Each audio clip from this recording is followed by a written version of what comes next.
Whatever you like. What do you normally teach with the lights on? Well, both is okay with me. Do you prefer, I guess? I like the lights on. Okay, I don't know. we're good. And no fan. And no fan. Yeah, not right now. It's actually I'm cold. Oh, you're cold. Oh. Yeah. What's cool out? Yeah. Yeah. Okay, guys. So, guys, I was thinking. Okay. So, let's go ahead. So this is BCS, which is Business Connectivity Services. Pretty important part of Office 365. If you want to connect some outside service to your Office 365. And the scenario we are using is going to include Azure. And we have a SQL server in Azure that needs to be connected to Office 365. Azure is a separate planet. Office is a totally different planet. So they are from the same vendor, but they don't like each other's accounts.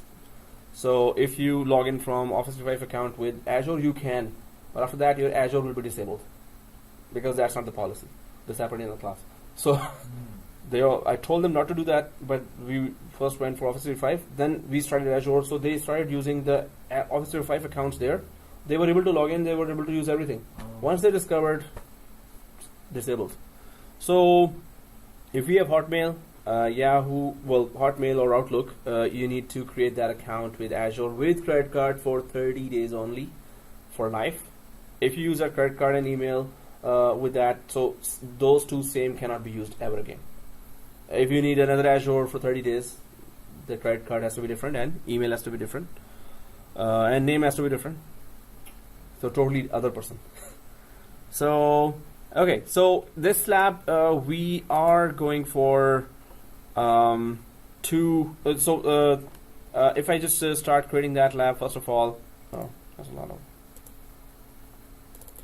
that. The main topic is that SharePoint connectivity to outside, either on-premises network, or any cloud service. So the cloud service, that's where we are going for. So Office 365 itself is just so there are two cloud services now, and cloud to cloud we need to make that connection. We could have made that connection on premises as well, but we need SharePoint on premises then, and again then we have to go through this network to connect. Then the steps we're going to take for connecting Office 365 to Azure resource are, well, half of the steps are same for on-premises as well. But now, if it is Azure, this is an IaaS, and IaaS is what? Infrastructure as a service. And this is Office Service SaaS, which is software as a service. So, now what we're talking about is the feature called BCS, which is Business Connectivity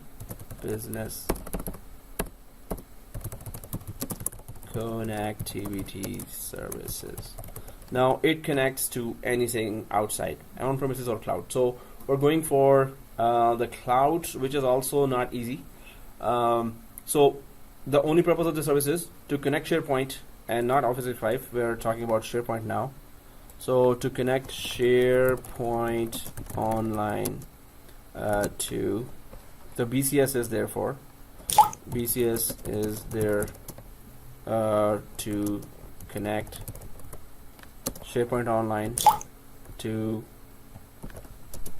other cloud service or on-premises, on-prem. So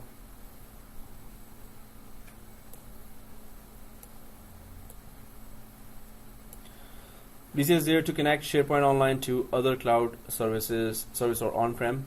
Now that's where the lab comes. So first of all, we understand that this is for SharePoint and BCS is not for Office 365. is for SharePoint Online. Second thing, we're going to connect outside anything to SharePoint Online through with the help of BCS, right? So here there is that Azure, and this is a totally separate subscription, has nothing to do with Office 365. When we say Office 365, maybe we talked about that before, that Office 365 has just one component of Azure, which is Active Directory. So Office 365 is just a combination of so of course Exchange, which we did, SharePoint, we're doing that, and then OneDrive, and then Skype for Business. We're gonna check that too. We're gonna make some meeting calls there. Skype for Business and Azure, but Active Directory.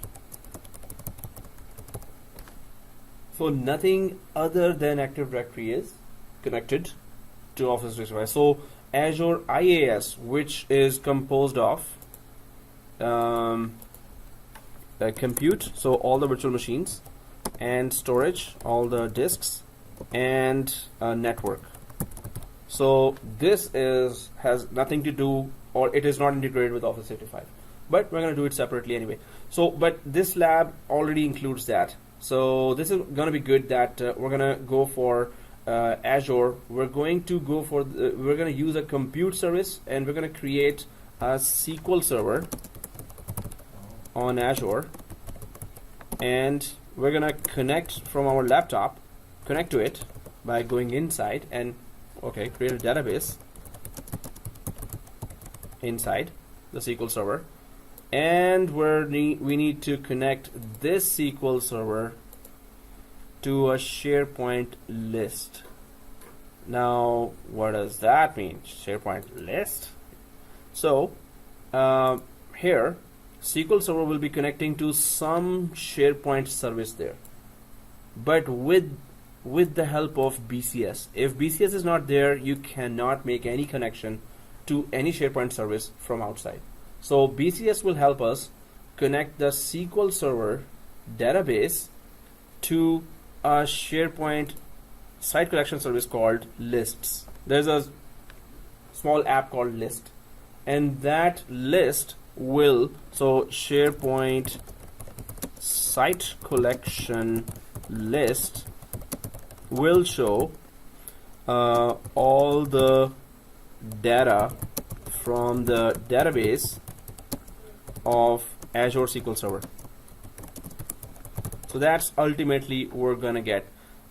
On the SharePoint side, there's an app called Lists, or any other app that we can use that uses the list service. So here we're gonna install that. We're gonna connect that to the SQL Server database, and database contains data, right? So we're gonna have a database having lots of rows and columns about customer data, products. There will be lots of data there. But the purpose here is that SharePoint needs to not only import all the data from the database in Azure, but whenever you make a change here, it's going to keep on updating inside SharePoint Online. As the change happens here, it's going to show up inside the lists here as well. So yeah, back and forth. So all the database normally really get filled up very fast. Well, depends on the large organization, how large it is and how much data they're putting in. So you want the Azure SQL Server database data to be placed inside a SharePoint Online app, so you can update all your SharePoint clients about whatever data is being input into the database. So that's the main scenario here. But what we are learning here is that how BCS works, how BCS connects SharePoint Online to outside resources. That's the main thing. And it's only SharePoint. BCS only is a feature in SharePoint. It's for SharePoint. Yeah. So, but that's very cool. And if you want to connect to outside companies, and one company has a lot of data, and suppose they're brokers, and the other company has actually their products that are on stock exchange. Suppose so, data is going to Azure and is being updated in SharePoint Online. So this is a scenario that is very attractive in different companies, outside companies. So we're going to do that. So any questions? This is it. That's the overall scope of our lab, and we're going to create first Azure. Okay, now we need to go to inside Azure. So Azure has a 30-day limitation. After that, you cannot renew that. After that, it's going to be pay as you go. But I've been using pay as you go for 4 years, not a single penny, because we do labs, and then we delete it right away. Within 3 hours, whatever we do, we delete that. You don't get charged. No. Well, they do say that if you use it for certain days or per month, if it this feature is working for a month, after 30 days they're going to start charging.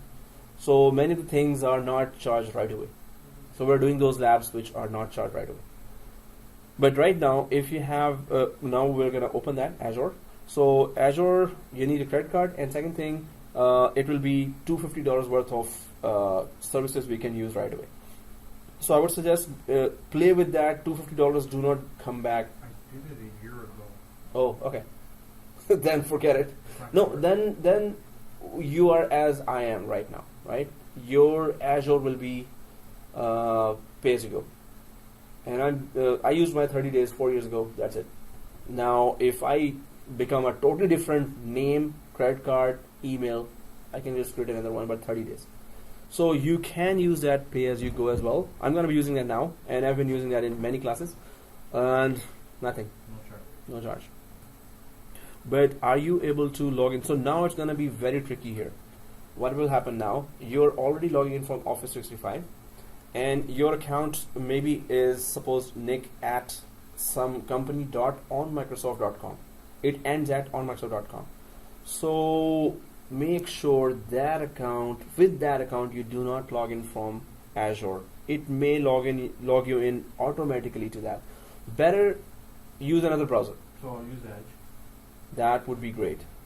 And portal.azure.com.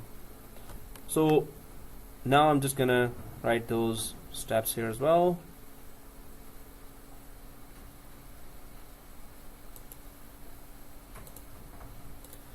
So let's go to portal.azure.com, and So it's now asking me to pick account.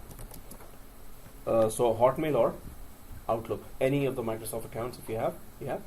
Sorry. You have any Microsoft account, like Outlook, Hotmail or Outlook? Yeah. Okay, you're looking at it from there. Log on with one of those. Yeah. As long as it ends with hotmail.com or outlook.com. I have Cool. Log into it and go to portal. That's the main thing. So, my password. well, Okay. oh, Updating our terms. okay, cool. Next. I hope you have a recovery phone there, because whenever we forget, if there's a recovery phone, they can easily. Okay, so now it's welcome to Azure. Oh, perfect. Oh, you're there. That was So quick. I'm already logged in. So you need to be on the portal. Now, first of all, we understand the scenario? Yes. Okay. Yeah, pretty much. So then I'm going to go to Azure as well. Okay, so Yeah. I'm just trying to understand my account details here. Oh. Is it giving some... Yeah, I'm just not too familiar with how my account status is now. Oh, okay. Are you logged in from what? Oh. So I logged in with my Hotmail. Okay. Yeah. And I'm on Edge. Everything else, Office 365 is on Chrome. Very So good. they're separated. Very good. But you want to know the status of maybe it's free or not, right? Yeah, yeah. So that would be, yeah, you might go be the subscription or Subscription? Yeah, subscription. Free trial disabled. Yeah, free trial disabled, but are you able to go for pay as you go? I don't know how to do that. Okay. So new subscription. So there's a way to enabled, right? This Should should have have it it enabled enabled, and it's no longer available. Yeah, so free trial is gone. But it has to be then pay as you go, or if you New use subscription?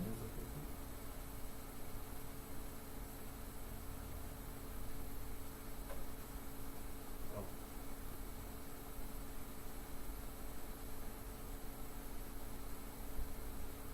Right So here.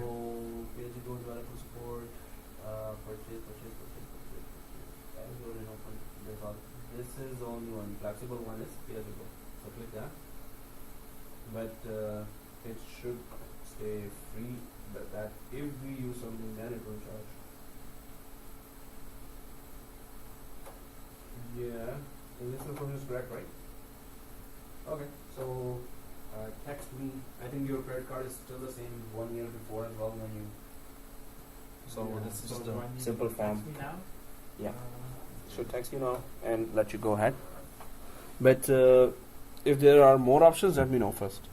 We can go through that together because they might say that okay, buy our support. We don't want to buy their support. Right.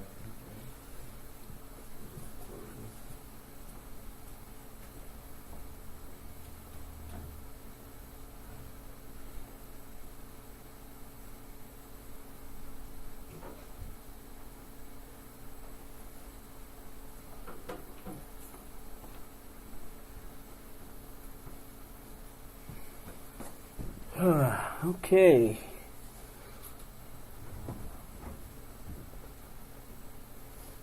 So I'm just gonna log into Azure, and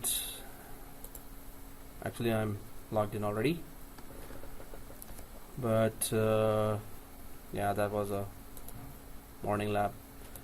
So yeah, so this is where I'll be waiting.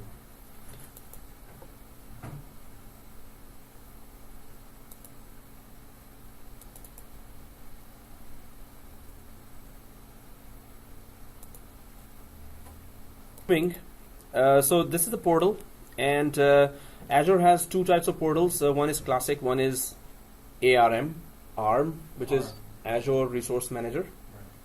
So we're seeing the ARM portal right now.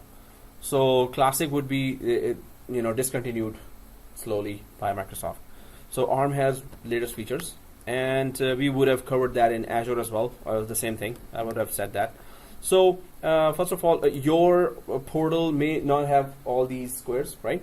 So on left side we have all the resources here, but we are going to create a SQL server first. So I have that screenshot here because it's not possible to remember all the 100 steps there. Okay. So and we want to really be so start your server one and log into Azure. On Azure, let's create a test database.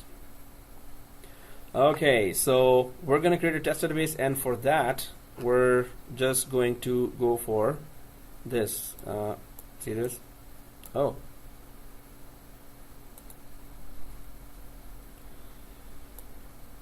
SQL databases, this one. So let's go on the left side and check if we see the SQL databases there. Yeah. And if you do see that, so click SQL databases, and then we're going to click add here. And then we're going to just fill in that information. So I'm just going to put it there already. I'm just going to go there myself, and I'll just go to SQL databases. Go to add. Is it clear for you, or do you? No, fine. Okay. Okay. So then there is SQL Server database name. Well, it could be your first name, DB, right? And I'll just make it a little larger. So your first name DB. Now do you also see PSU? Okay. Second thing is resource group. That's a very important thing to understand. Resource group is a container on top of which you put resources. Now there are virtual machine as a resource, network as a resource, storage as a resource. Now if you attach this to a same resource, which is just a name you give there, and that resource group is like a container or it's a folder, so you put all the resources there. The best thing to the benefit of that is, if you want to get rid of all the resources, just get rid of this one container. and on top of it, whatever you created will be deleted with it. So we're going to be when we go to Azure, we're going to be going for a lot of resource groups there. But right now, I'll go for create new here. In your case, it is create new already, right? Yeah. So we are doing BCS lab, so we can just relate it to that. So BCS test, and we need to remember that this is a resource group. Now, whatever else we create there, it has to be connected to BCS test. So everything that we created in Surah BCS test. So Yeah, resource group. that resource group can take the virtual machine, Yeah. the network that needs to run on, Yeah, and storage. and storage. Yeah, So they all work together. they all work together. They all belong to this group. They all belong to that container exactly. And that one container, if you click, you will see that, oh, okay, this is connected to this, this is connected to this, this is connected to this. Because we connected, so suppose we create 200 machines now. Whenever we are creating the machines, we can give the resource group as the same one name. So later, we can just go to the resource group and we can see what is connected there. How many networks are connected, how many storage is connected there. And if we want to delete the whole thing, this could relate to a project, right? One special project on all the resources. You delete just one resource group, everything it deletes with it. So that's very cool. This is not in AWS when we do comparison with that. Okay, so a resource group with the same name already exists. Oh yeah, actually I did that already. So I'm just gonna go for BC test 1. Okay, and type. Yep, we're good. So here, blank database will have no data. But Microsoft for SQL Server have created a sample database called AdventureWorks. This is very famous among DBAs and whoever is learning SQL. That Microsoft has put a lot of data inside already. So it's a working database, a sample database. It's all populated. Yeah, populated with customer data and everything. So that's what we really need. Yeah. So select source, sample AdventureWorks, and this is light version. So configure required setting for the server. Configure required setting. Now I'm just going to go to the screenshot just to make sure that we're going at the right path. Oh, that's the actual. That's not the screenshot. Okay, this is a screenshot. So we select that and sample, then configure required settings. Yes. Now in the configure required settings, we just need to name the server name, give the server name, server admin login, password. Yeah, simple. I'm selecting configure required settings. Exactly. So So configure required settings. I'm just going to select that. Now it opens. I already have 2 servers, but and I should have deleted those. So whoa. Okay. So we're going to create a new server. I click on create new server. Yeah. But on the right side, it already has new server. It's already selected. Oh Is yeah. that- So in your case, yeah, because It's I already kind of- it already no, popped up there's already. no existing server, so Okay. I'm not going to need one. Cool. Okay, so server. So you have it, but since I had already, so it was asking you want to go for this one or Right. new one. So now this has to be unique first of all. Second thing, it has to be small case. Third thing, it cannot have dash, commas, anything.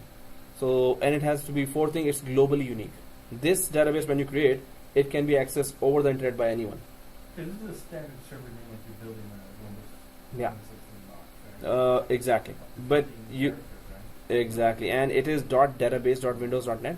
So it will be available on the internet globally for anyone to access. If so, that's why when you put a common name, it's gonna keep on rejecting. So let's go for a unique already, right? So it is as we already gave there. So your first name DB, and then you can choose Toronto 01. I chose 01. You can choose 02 or something, but it's your first name, right? So that's why it's unique. If it's green, we're good, right? Okay, I just put Toronto. Which is okay. And it's Yeah. green. Cool. Alright. Hello. Late for you. Oh yeah, labor here. Okay. So server admin login So, would be just admin your first name okay. and password small ABC, capital ABC, shape 123, simple 123. That's a tough one. Small ABC, capital ABC. I'm just gonna put it there now. ABC, Yeah. Lower than upper, Lower and upper. right? Then keep pressing shift 123 1, 2, 3, and then simple 123 without shift. if it goes green right away before that, it's also okay. Okay, it's green. And Canada East. So this is a server name that has been created here. So inside this server, the database has been created, right? So sorry, Canada East, right? Yeah, it is Canada East, which is okay. So Okay. we can click select, and now the server has been created in Azure, which will be connecting to SQL SharePoint Online. So Sorry, created. hmm? Sorry, created. No, so we still have to just go through the click create, okay. then it will be created. So it is server want to use SQL Elastic Pool, not now. So it is just that it's gonna be whatever other SQL server you want. If you have 2 SQL server, 3 SQL servers, then from the pool you want more. So we don't want that. And anyway, if you press yes, it's gonna charge you. So pricing tier. Again, this is 10 DTUs or 250 GB. Now this, because we are on pay-as-you-go, choose the SQL Server tier and performance level that best fits your application needs. Virtual network needs to be selected to unlock pricing tier selector. So the thing is that we can just leave it like that. In fact, if I click that, what does it say? Just to have a knowledge, have an idea. So this is the basic for less demanding workloads starting at $6 per month. Well, for Standard. our needs, isn't that adequate? Hmm? Basic for our needs right here. For our needs, yeah. So I'm just going through others, but we're gonna go for this basic one, right? So starting 20 and then 621 per month. Wow, 600 premium. Anyway, if we need bigger database, we're good, right? So do I guess click on basic? yeah, it is basic already. It is. Yeah, actually, I here just clicked on it. I also Now clicked on it. Highlights it. Now, yes, you changed it. Yeah, exactly. So it's just showing 2 So GB. Now down the bottom this is apply. Yeah, So let's. do I want to apply that, right? First of all, don't let's not click that. I'll just go to the right side and just cancel it. And pricing tier, virtual network needs to be selected to unlock pricing tier. Virtual network, did we select a virtual network here? No, because what is already there is okay. I haven't connected that, selected that before. Oh, okay. So, and it didn't charge me anything, right? So what we're doing is I'm Azure. Yeah, I'm into Azure now. Just buying Mhm. actually good. So yeah, in you're in Azure. Yes. What's the account name? You're logging in from? Is it Hotmail? I was Oh, whoa, no. So you sign out from there. They're gonna disable your account for a very long time. okay. You have to. Did you ever work in Azure before? Yes. So this is logging in from Office 365 credentials now, Yes. right? Uh-huh. So sign out immediately Okay. because other class they all got disabled Okay. because we did that. So better use Edge. If you use another browser, then it will not mix up with your SharePoint credentials. So first thing, SharePoint credentials must not be used with Azure, right? Azure is a separate planet. Office 365 is a separate planet. So yes, if you have to then log in from Azure with Hotmail or Outlook. Oh, okay. With my Hotmail account. With Hotmail or Outlook, yeah. Other than that, yeah, don't use anything. Otherwise, they have disabled. Then students kept on emailing, and the support enabled it. Then they disabled it again. Oh, really? So we're like, seriously? Then we just went for AWS instead of Azure. So, okay, guys. So yes, so what we're doing is we're just creating a SQL server. Okay. So when you're there, let me know, right? It's a database. No, don't go for virtual machines. It's a SQL database that we're creating. Okay, I got right here. You're here? Yeah. That was fast. Yeah, but I'm not seeing a SQL database. No, so you have to click add. So do you see this? Mesh? No. Yeah. No, I don't have SQL database on the left. Do you have all these others? Are you logged into the portal of? Yes, And it's Hotmail, right? Yeah. So This one is the active. portal.azure.com.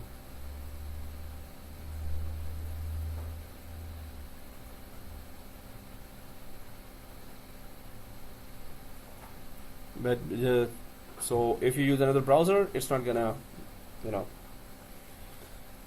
annoy. Maybe that's what I think maybe some people from the Yeah. But the other Office drive is in Internet Explorer, right? it's portal.azure.com, right? Yeah. Portal. So if you're logging from Hotmail or Outlook, you're good.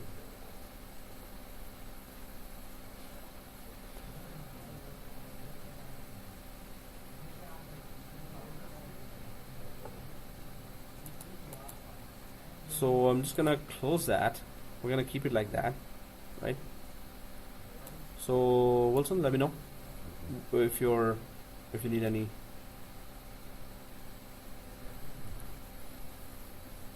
That's good that you already had that account. Otherwise, we fill a form. It still lets you fill some information.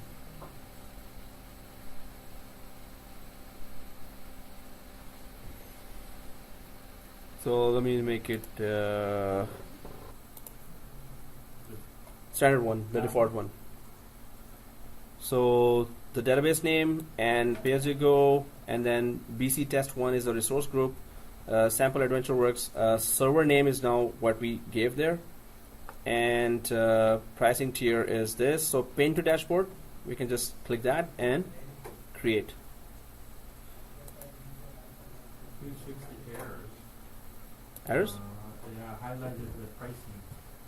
Oh, did you select that? Because I closed that. Did you select the basic? And this one's selected. Yeah. Oh, but this is still open. Right. So we can go way scroll to the right side, and yeah, across. What am I, get rid of it? Yeah. And now we can. So we're keeping the default here. So now it's building a Windows server with SQL Server. What OS though?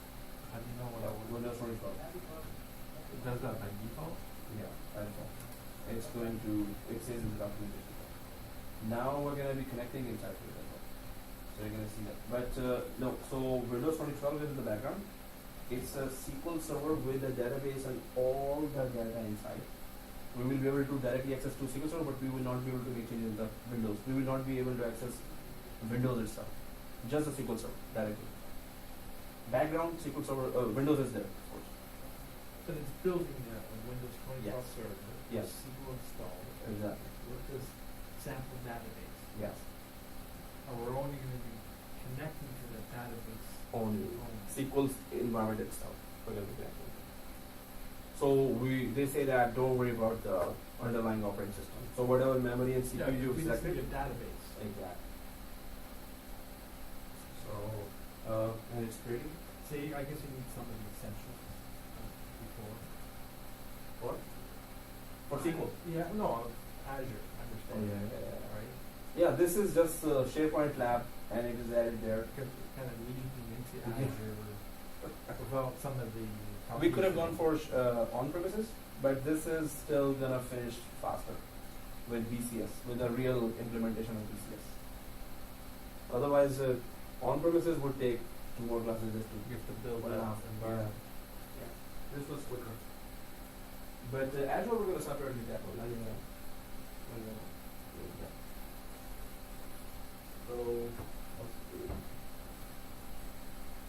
So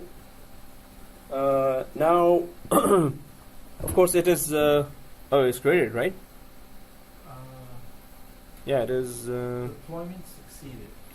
And you can see here up there. Always look at the bell. Yeah, I see one. Yeah. So there's that. Notification. Okay. Yeah. So this is all there, and we are inside the resource already. Otherwise, you can go to resource here if you click the bell. So go to resource. Yeah.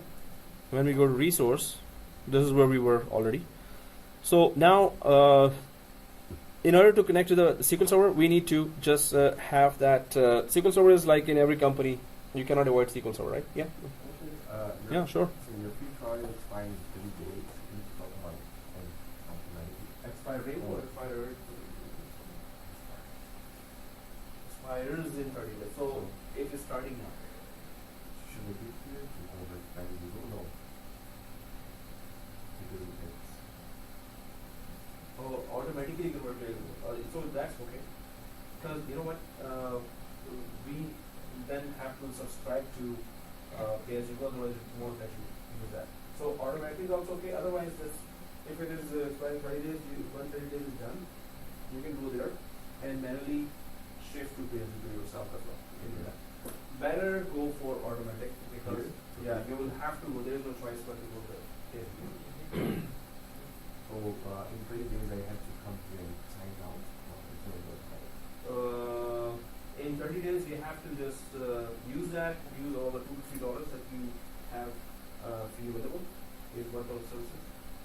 Yeah. Oh, we're not going then close, yeah. Because it is this. Okay. So right now, oh, you're in the portal one. Yeah, let me refresh and see.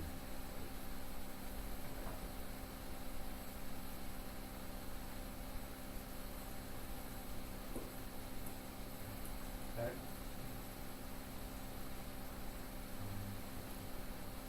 Right.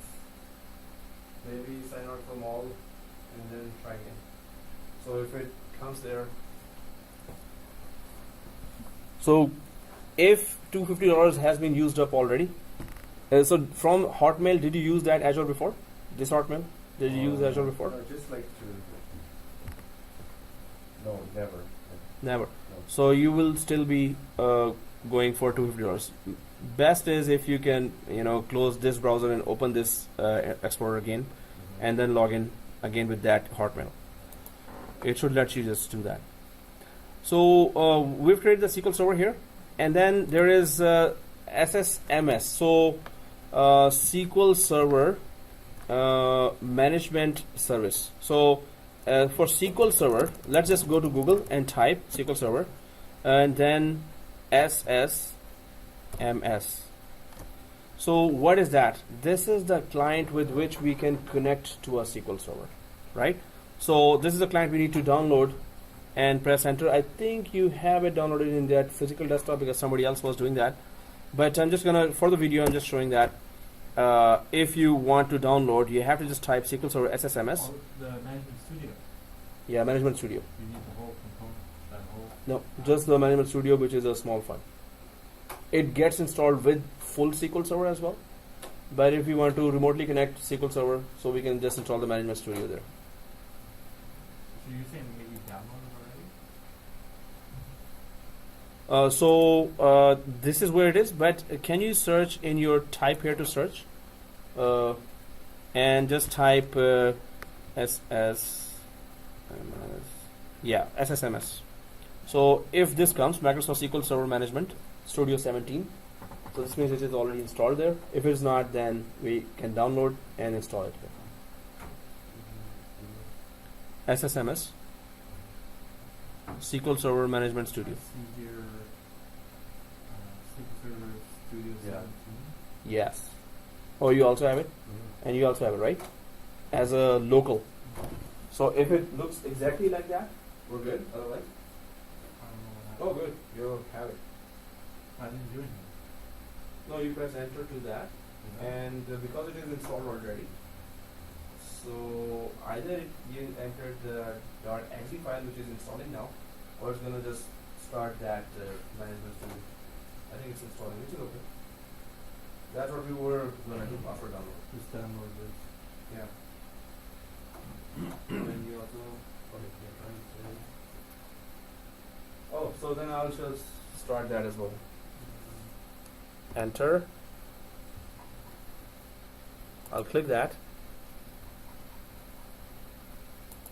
Yeah, it is starting for me as well. And for me it is downloaded, so it is just loading. Now it's asking for server name. Oh, it is already.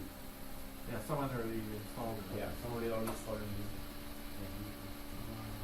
Oh, oh. So you have it, right? But yeah, are you able to, because it's going to connect to a SQL Server inside of that. Yeah. So now you have to keep it there, and we're going to be connecting to that SQL Server now. On Azure. Yeah, on Azure from here.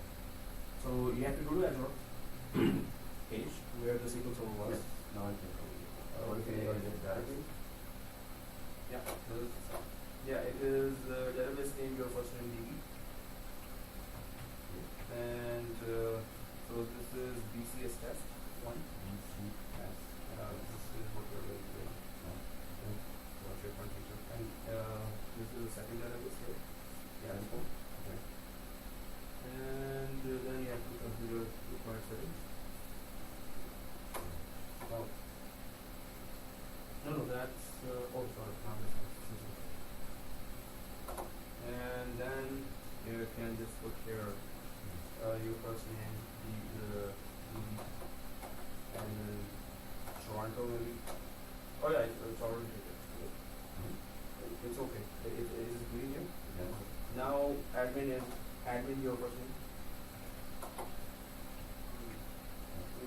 Yeah.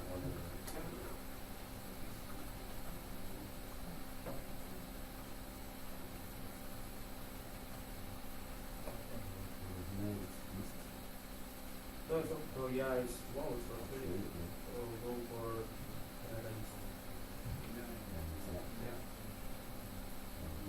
yeah. So now we're there. Yeah, so it is still creating. When it is created, now I'm going to show you where to go. So we're on the same page now, and see this.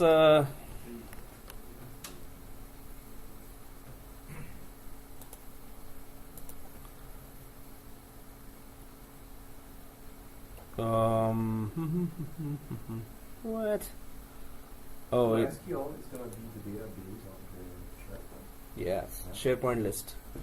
So the program is the app that we're testing here. The feature is BCS, Business Connectivity Services for SharePoint. That's the third portion there, third section on SharePoint Online. So how do SharePoint connects to outside resources? Okay, so here we're just gonna connect to. I'm already connected to SharePoint here, and yeah, as SQL Server. So this is the DB. This is the main page of the. It is created already. So you can see here that it needs to give information about connectivity to SQL Server. So there's server name here, and there is so show database connections. No, we don't need to.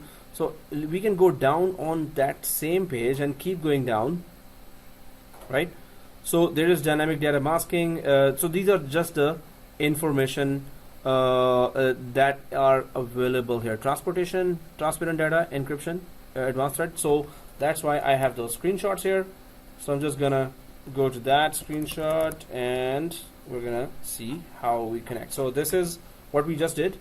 Create, select, done. Yeah, done. Mine is to deploy. Yeah. Yeah. So it will take a little time to deploy. So you're on this page, right? Deployment progress. And once it is done, we just have to go through. So then we downloaded the SSMS, which is already there. Actually, that's good. But when you do it from home, you have to download that separately from this SSMS link, and you install that one. Once installation is done, then we open that. And now this is the screen on which we are, right? So, and we go inside and then we check the server name, right? This is the server name. So this is showing when, in your case, when it is done, it is done. So just copy that server name and put it here. See this? But that's not the only thing. Windows authentication, instead of that, we're going to use SQL authentication, right? So we're going to select SQL authentication here, this one. And you remember the username was admin, your first name, and the password was that long password or the short password what you gave. So I'm just going to quickly do that too now. We'll go up, copy this name. That is already open for me. So select that. Then I'm going to change Windows authentication to SQL authentication. And the username is admin, your first name, so admin Amr, and small ABC, capital ABC, shift 1 2 3, and simple 1 2 3. Now, what does it do? So, click connect. I got that. Okay, you're not signed into Azure. Now, we know that Azure username is the Hotmail, and the password is whatever password you gave. So, let's sign in.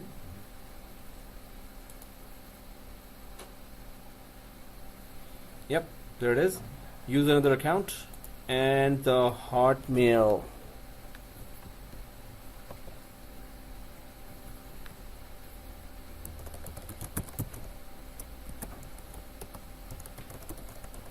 You're signed in because I have access to the server.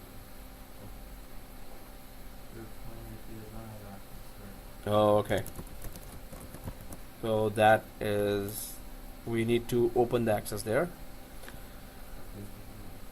Yeah. So if we see that, so I'm just gonna go to the screenshot here.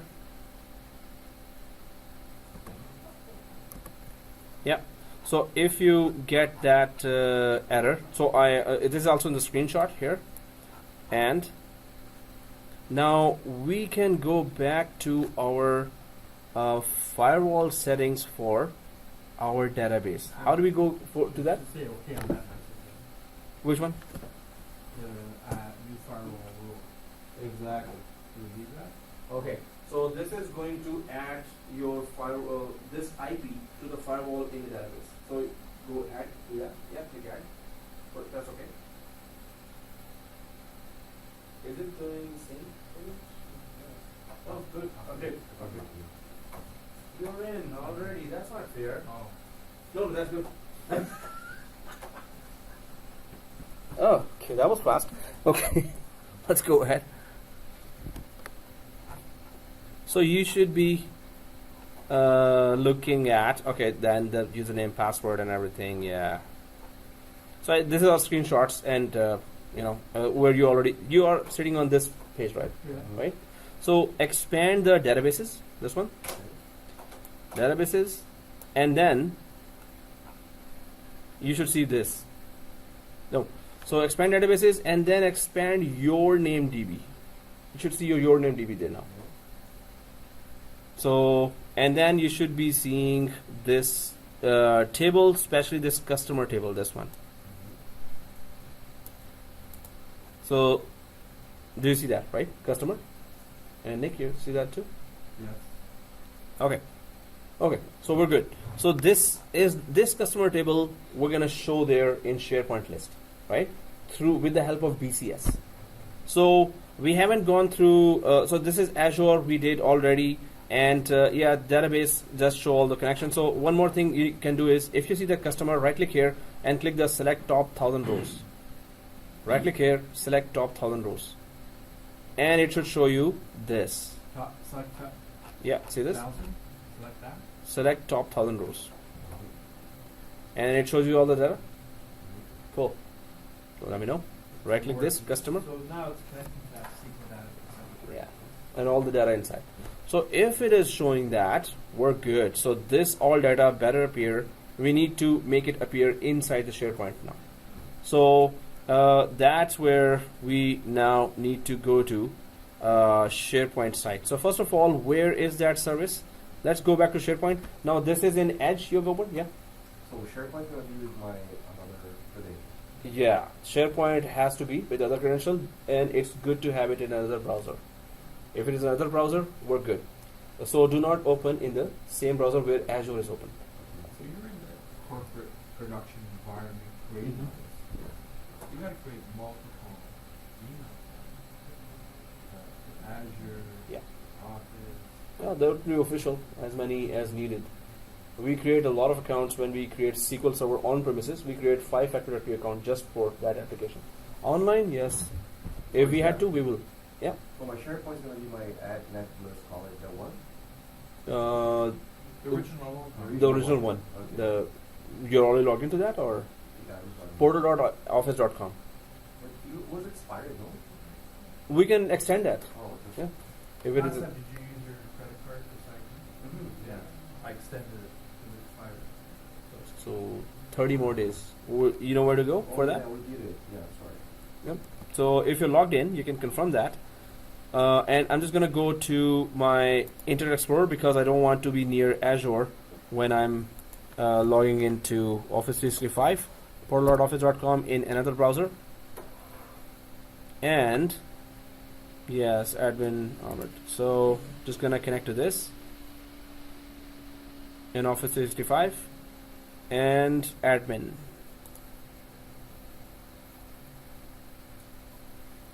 I hope it is good for me. So I'm just gonna quickly, while I'm in the admin center, I'm gonna go to the billing and just simply check my subscriptions is it expired. Mine was expired since they came, so we'll just renew it now. Cool. It's like this. Perfect. So June 9 again, it will expire for me. I think that's the third expire I did. I don't think they're gonna give me fourth one, but let's see. No, but it says, when I did that, it said trial extended. Trial extended, but now you don't see any trial extended after No. that. No, but, no, I had, after I did that, I saw Uh-huh. something.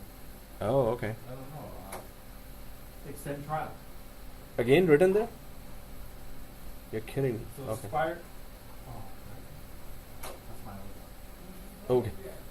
You have to. one. No, I'm, So in my case, it is gonna expire in June 9. So after that, if it's supposed doesn't extend, I'm just gonna create a new one, right? Office 365. So I'm just gonna go down to SharePoint Online, and if it is not open, let's just open that SharePoint Online. we're going to SharePoint. Yep, SharePoint. Go to Admin Centers. Right. So you go down, way down on the left side. Yeah. You're there, right? Okay. So manage site. This is where BCS is. This one, right? And if you click the BCS, it's going to. That's what it's saying, that you want to connect to external source or the internal source. Once we are done connecting with the Azure SQL Server, you're gonna see one source created here. After that, so what BCS does is just connect SharePoint to outside sources, either on premises or cloud. So we are here. We are in the BCS, right?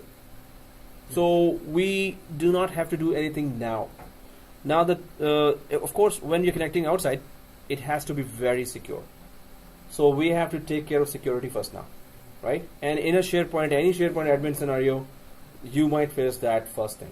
Or if it is already created there, you have to troubleshoot that, right? So we troubleshoot security.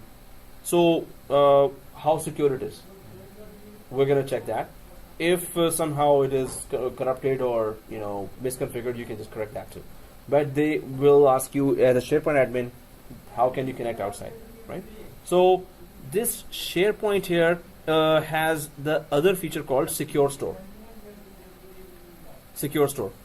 So this is where we're going to configure our security now to connect to outside resource, which is in our case Azure right now. So Secure Store does one thing. It does not let your username password get exposed. Now, do we all use PayPal? Have you ever used PayPal before? Yeah. What does it do? What's the basic idea behind PayPal? Why do you even use it? Security. Yeah, how? You put credit card there first and bank account information, and then you pay through PayPal, but PayPal does not expose your credit card and banking information to the client side where you're buying the product. You pay PayPal, PayPal pay the third party, right? Yeah. So PayPal is not going to expose your credit card and your bank account information. As long as there's no data breach at PayPal, then you're okay. As long as there is no data breach. Like for 407. Oh yeah, that too. Ooh. Oh. Yeah. I thought I never used that. Oh man, I used it 2 times. Okay, so my data is there as well. Shoot. Okay, so here now Secure Store is doing the same thing. It's we're going to define our username password here. We're going to define the username password of Office 365. We're going to define the username password of Azure, both the destination and the source. We're going to define it here, and then we're going to use and we're going to hide it behind Secure Store. Secure Store is like that PayPal. It's not going to let your username password be exposed to the other client, right? So this is where we are now. So in order to connect through BCS to Azure SQL database, you have to use the secure store first. So we understand the purpose of that. It's going to hide your credentials, and you can use the secure store information directly to connect SQL Server to SharePoint Online. So secure store will help SQL Server connect to SharePoint Online with security, but the connectors will be provided by BCS. So if I create that diagram, yeah. It's another layer. Yeah. So if I just quickly create that diagram, or in fact I create that already. Yeah, this one. So BCS providing the connection, right? BCS, Business Connectivity Services, is providing connection between SharePoint and Azure SQL. But Secure Store is making sure that it is secure connection. So that's so they both work together. BCS simply bridges the two sides. Secure Store is making sure it is securely bridged. Right? So we understand that, right? Okay. So It doesn't do that on the on-premise version. for the on-premises, so on-premises has to be connected from outside, from internet. If it is reachable from internet, same thing. You have to go to Secure Store and give the credentials of the on-premises SharePoint to Secure Store and the SharePoint Office 365 credentials as well. So on-premises, same thing if it is accessible from internet.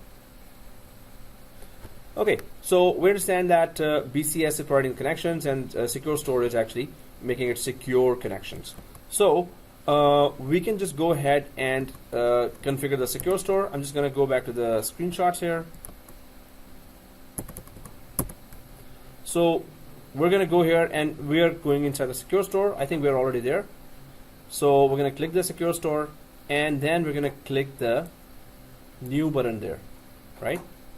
We see the new button and then it asks for target application settings and target application administrator. So now we're going to give certain information here. So I'm just going to make it bigger. So we can just name it anything. So your first name -BCS -demo and then your actual email address.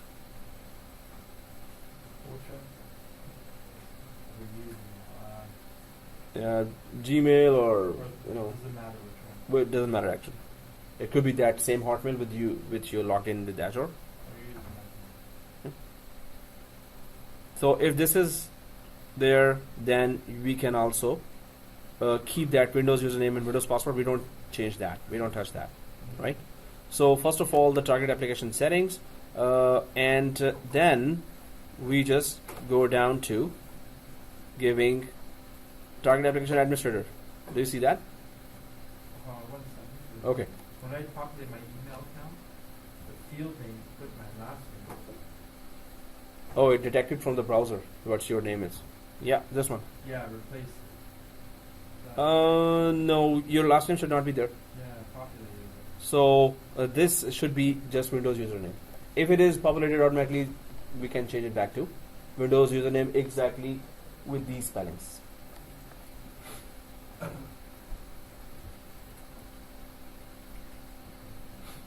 And target administrator will be the account with which you just logged in from Office 365. So this is, we're sitting inside Office 365 right now. So whatever account we logged in from, this is admin, your name, at The admin account. admin account of Office 365. The root account, right? In the members also, it will be the same thing. Your root account. Members also, same thing. Your root account.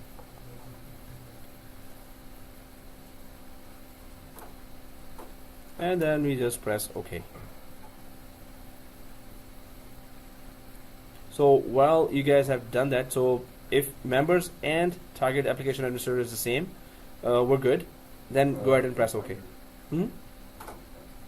Oh, then you go to the book, and then just did you use the admin word in your account? So just type admin and it should search. Just gonna go there. I'm gonna create the same thing quickly.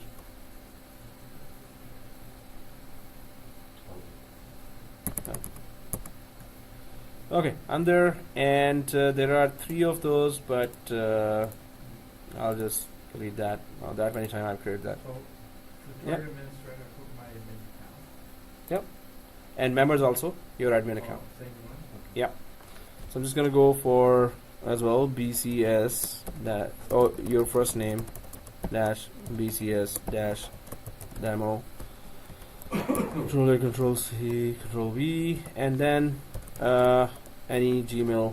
Well, I got me at Gmail, and then yeah, Windows username password is the same. So what you're doing, I'm just doing now. I think I'm just gonna put admin and let it check my name, and if it detects that, yes, it detects that. Oh, it Didn't accept detects that. So see this, the book. all the votes. Let's go there, the browse button. Let's click the browse button, and in the browse button, you just type. Did you use the word admin there in your account? Or if you use the word admin, oh, it does. Yeah, I did. Okay, so it detects when you search like this. Okay, Ah, it detects, right? yeah, now I see it. Yeah, press OK. And then click add. Yeah, click add and OK. Ah. So, and here it is just detecting from right in the window. It's checking for me, but sometimes I have to go to the browser and actually do that. So guys, if we have given this information right now, then let's press OK. So where is OK? If I go down on the right side, this is OK. So let's press OK here. Okay, so it is done, but so it looks like this, right? So we click this, and we need to go to the set again. Click here to set the credential field values for the selected secure store target application. Now we're going to put username password here, right? So before it was just the name and email address and everything, who's the owner. So now we click the set button after selecting this. So select this and click the set button. Now it is asking for username password. So let's be very careful here that which username password are we putting here, and we have to remember that now.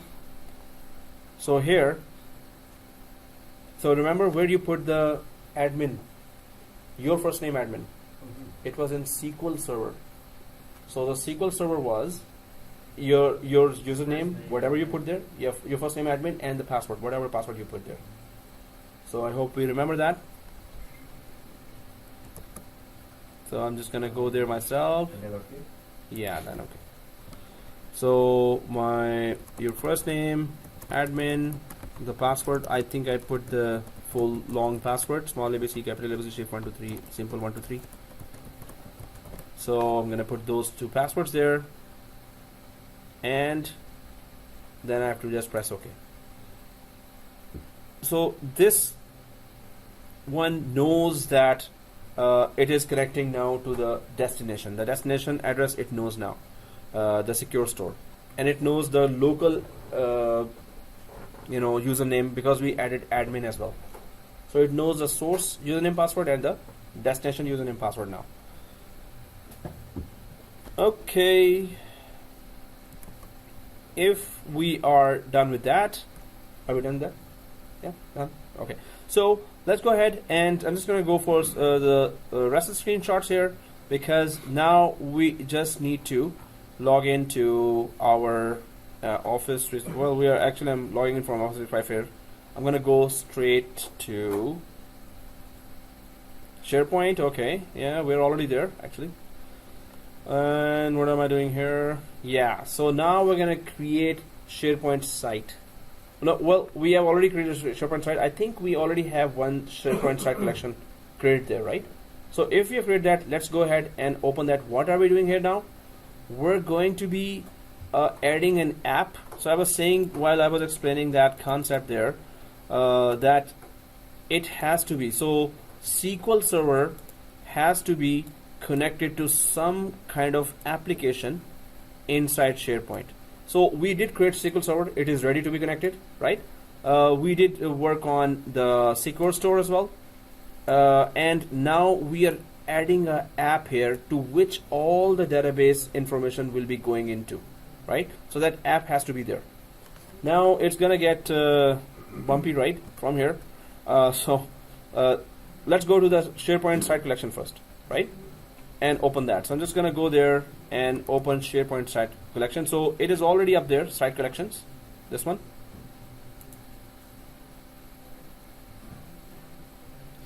And then my top site is already there.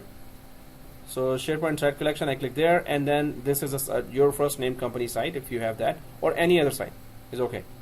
So I'm just gonna click that, go ahead, open that. Yeah. Which one did you select?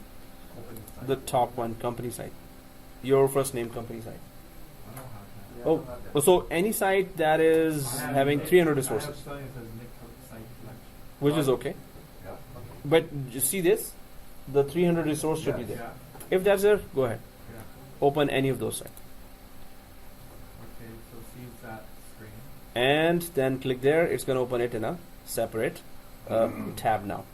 So go ahead and click that. Yeah.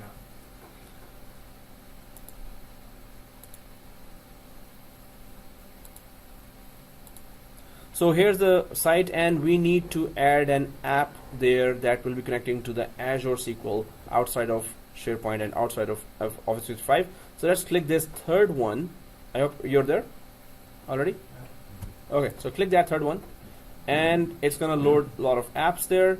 So what are we looking for? I'm just gonna go to the screenshot. First we went there, then the screenshot says go directly to this one. I think we're already looking at this tasks, and it's when we click that, it's gonna ask a name. So you can just go for your first name dash tasks. Your first name dash tasks. So this is our SharePoint app that's going to import all the data from SQL Server with the help of BCS. Okay, so now when you click home, you should be seeing. So go ahead and click home. Should I create? Yeah, create. Okay. So go ahead and create. Once it is created, so I'm just going to do that quickly as well. There's the tasks here. Click that. Go for your first name dash tasks. I think I've created already so many. I'm going to go for 3. Create, and then click home. Yep, it's created, so click home. Yeah, I see that. This one, right? So on the left side, under recent. We see that, right? So, okay, then we can just click on top of that. Tasks here, and that's how it looks like for everyone. Okay, well, for now, this is it, because now we're gonna make a little connection here. We're gonna be downloading the SharePoint Designer. Sorry, what are these passes on this? Tasks, just like a task list that you will do this task on. So you can create a list of tasks for your employees, for your subordinates there. Okay. And when you click new, it asks you that number 1, what do you want to do? So from 10 to 2, I want to do this. From 2 to 6, I want to do this, and then so this is the process. There's permissions. No, this is just a task pad, you can say. Okay. If you go for, say, I'm there already, new task. So task name, test, and then start date. When do you want to do that? When you're starting that and when you're finishing that, right? Click on new task. Yeah, new task. Enter names or email address. So now it's saying assign to who. Someone. Okay. That's it. So if you're saying that complete the project 1. So this is the date, and who are you assigning? That's it. They get a task now, right? So it could be, well, I don't think they're gonna take the outside email, but if I just put ID guy me, oh, actually it is selected, and show more. Then how much percent is complete? Description, predecessors who were doing that before. What is the priority of this task, and task status not started or completed, in progress, deferred, waiting on someone else. So this is just one task that you can follow up with. That Like a feature of, yeah. SharePoint. And suppose inside You the use SharePoint to manage your actions, tasks. exactly. So suppose you started that task, it just started now. Then it has been 6 months now. You're gonna keep on visiting it. You're gonna say that here it says in progress. So and how much percent complete, you can keep on updating. Okay, after 6 months it is just 16% complete. Looks like a little bit of NES project inside. Yes, the- exactly. inside. It's kind of a project. Maybe they should have like a simple. No, with project there is every Microsoft. So SQL we are connecting to task now. We can connect project data as well. So in MS Project you can connect through BCS, through Secure Store, the same process to the task as well. Yeah, it is similar. You're creating a list of activities. Exactly, and you follow up with the same. What have you created there?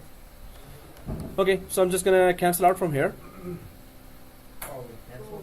Oh, We're not creating the task. no, we don't have to for this lab. We don't need to. We just trying to see what was it. Okay, so what we have done is we have created an app, and at the end of the lab, we're going to expect a lot of data coming from SQL Server into this task area, right? But that data, how does it come there? So we're going to just go down.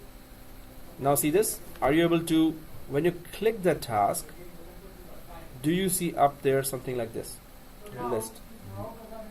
List. When you click the list, you see something like this, the whole dashboard. Oh, And this dude here. Oh, you see, open this project. Yeah. Okay, so you're already there. So, but we're going for SharePoint Designer. Now that's a very cool SharePoint configuration tool. It's not a tool, it's a full application. So if you click this blue button here, then oh man, we have to install the SharePoint Designer. Yeah, nothing happened. It's gonna open in a new site actually. So that's why it was better to do it inside a server one, because SharePoint Designer, if we install in public, now there are two guys here, so I can just give the administrator password here. Otherwise, it's not gonna allow you to install this application. It's gonna download an application, and it's going to install it now. SharePoint Designer. so it's not already part of it? This is already no, this is not installed here, so we have to install it. So when you click this button, anything happens. No. Pop up. If it's a pop-up, check the pop-up blocker and No, unblock I'm it. saying you added the list and SharePoint Design. Yes.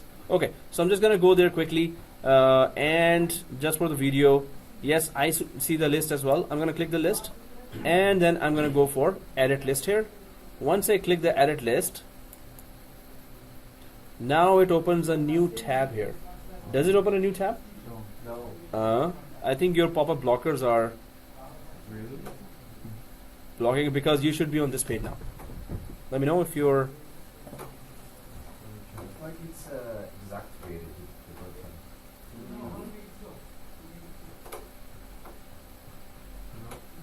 Oh, there is no pop-up blocker in the browser. Oh, okay. Hey, I'm using Chrome as well, because we have to use it. We can use it in IE as well. In IE, many of the features of SharePoint works better. What am I using here? I'm using. Chrome. I'm using IE. Okay. Internet Explorer. It's not gonna start in Chrome.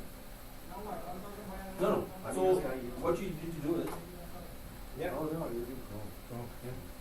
So you just have to copy the whole link, this one, and paste it inside. Go to Edge. Whoa. And so sign out from Azure. We don't need Azure anymore. We don't? Well, we can sign out, but we will need it later. Sign out from Azure if you're using IE now. Yeah. Now you can use IE for this. Paste that link from there to here. Right, one here. Yeah, so then this time you're going to use for Office 365.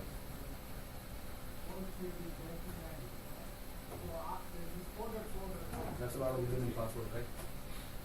So Office 365 root account with which we logged in the morning. We'll find where I am. So let me know when you're on this page. Otherwise, you need help. Let me know. It's opening in IE. Yeah.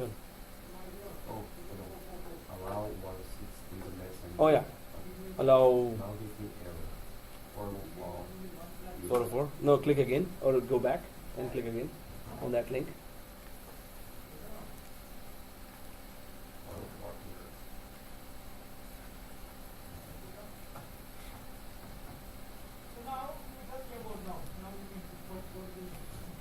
So need help? Let me know. But it's not working. Hmm. This is the Edge. always allow. Yeah, always always be good. repair. Oh, you both that. Are you both using Edge?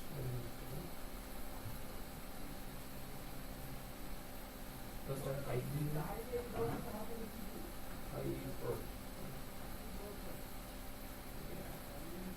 Wait, not Edge?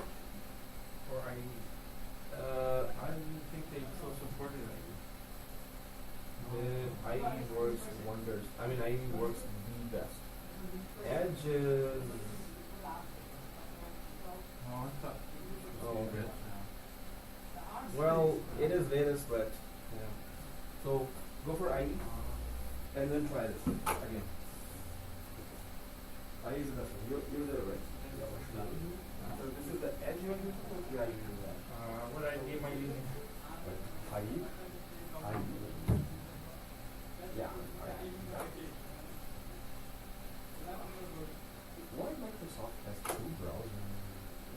They want to push us to Edge.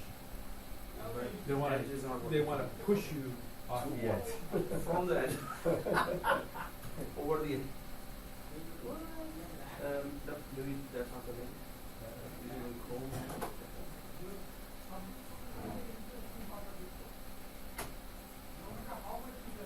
This is IE thing. Okay.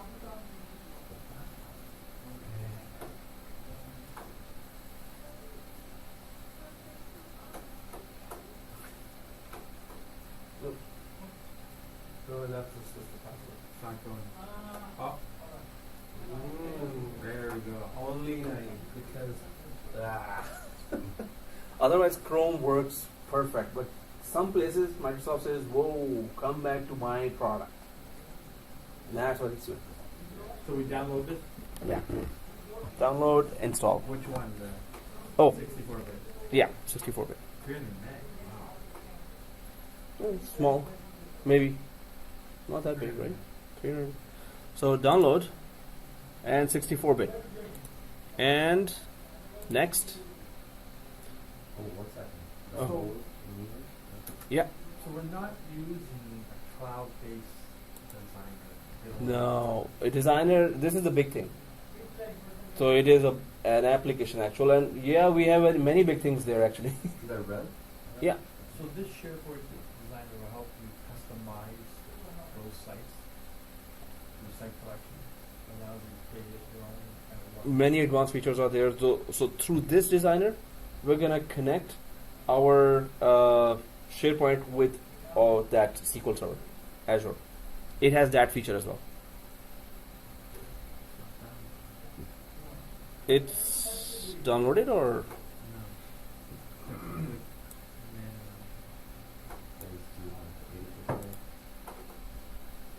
oh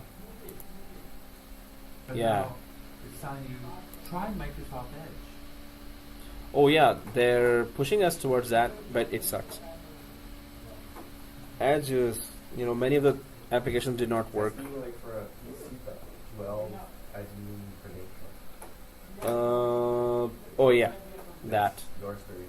Yeah, I'll be coming there Okay, so once it downloads, install it, right? Yep. And that's where I need to put admin credentials. Otherwise, we were supposed to do that in a server. But let's see. Okay. Oh, that.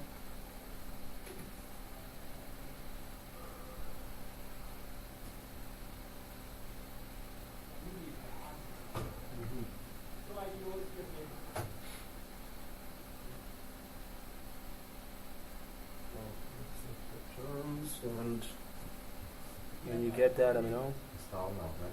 Yep. Install. Yeah. Yeah, because installing also execute directly. So you know. Oh, no. I'm Oh, you gotta enter it.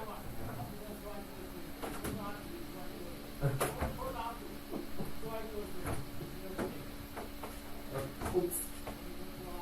Ah. Lost.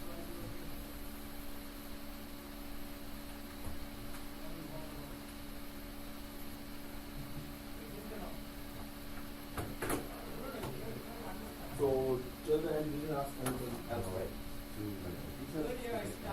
Oh. So then just Oh. do all the default. Just do the Yeah. default. Default.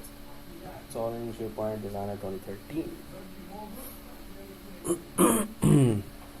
So this is a tool you probably have to learn a bit, right? Designer.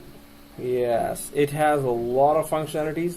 We're just going for connecting. Scratching the surface. Right? Yeah. Mm-hmm. Because you could be working somewhere and they say, we want you to put up a SharePoint site and do this, this, and that. You would use this tool to put the thing Well, on, or it has that functionality as well. It's not like designer.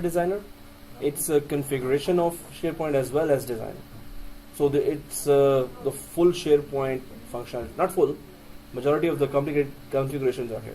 Okay? so then this somehow get loaded into SharepointOnline to use. Yeah. So it's connected to SharePoint directly now. Once it is. Once you this setup, we're going to goes onto the online site. Yeah, it has to connect to the online site, and we have to again give that credential once it is done installed.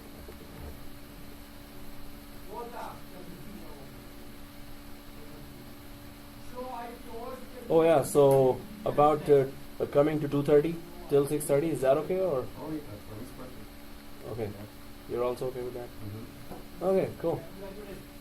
So next we start at 2:30 straight, right?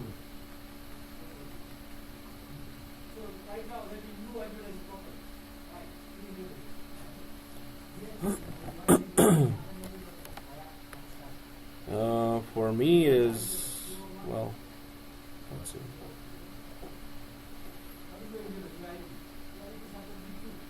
You covered Windows Galaxy. What do you have? For last, Got a seat, right? yeah, that was like, I know actually it's yeah, but yeah, everyone is yeah, fine. Thanks for asking that. But yeah, it was one by one viral infection. One kid, second kid, third kid. Kept on. When I said viral, many students said, "Sir, it's very good not to come." So many students email me, "Stay home, don't overcommit to class." It's easier. Yeah, don't. Years ago, they say, oh, you come in, you're dying, sick. They, they didn't care back then. Yes, Now they yes. don't want you to come near, you stay at home. Yeah. So, well, for me it's done. It's done for you? Oh, okay. So, it better connect. It normally connects easily. So I'm gonna click close, and now we're just going to, there's on top the designer. So we can open it. I hope it doesn't need administrator to open. Sorry, what? I hope it doesn't need the administrator, so when you open, we'll know that. So all you need to do is just go to that and click the SharePoint designer like this, right? Okay. So click that, right? So Oh. first thing first, the thing you recommend settings, Yes. install updates, ask me later. Ask me later. Ask Ask me later. So now you're gonna use the desktop app. Yes, we're going to use the desktop app, right? So you should be on this page, right? And we need to connect to our Office 365 now. So do you see this account sitting here? Yeah, so account, if we go there, we need to sign in, pretty straightforward. And we need to sign in with our Office 365. So I'm going to click here, and it's asking right away. So it's a punishing long email address. So I'm just gonna, I'm already using IE.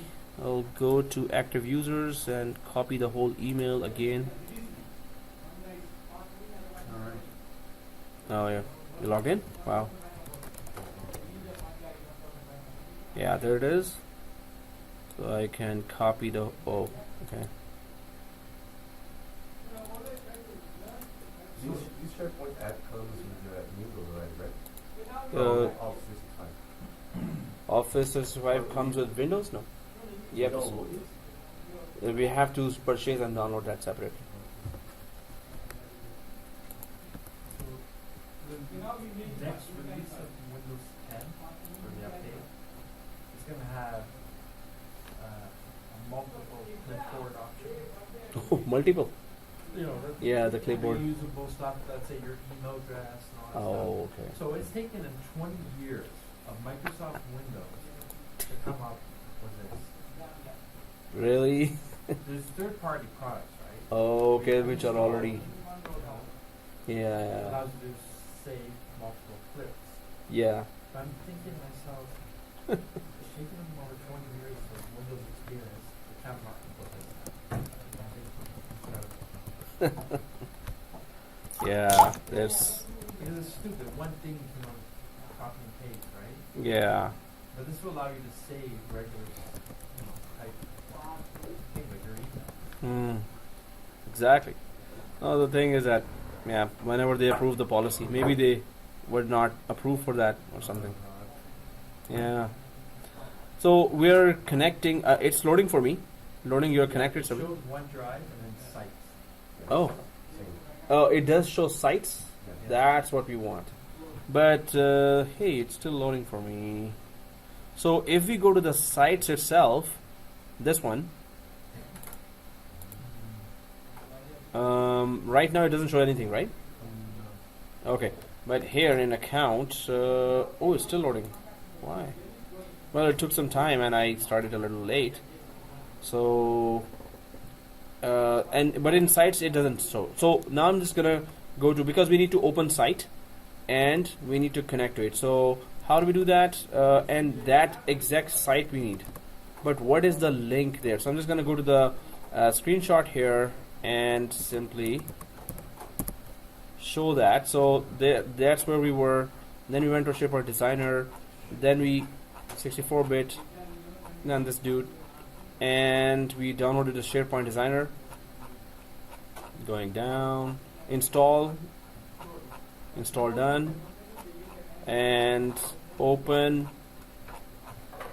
Well, yeah, there's a SharePoint Designer. We did that too, and this is what we were doing now. Account.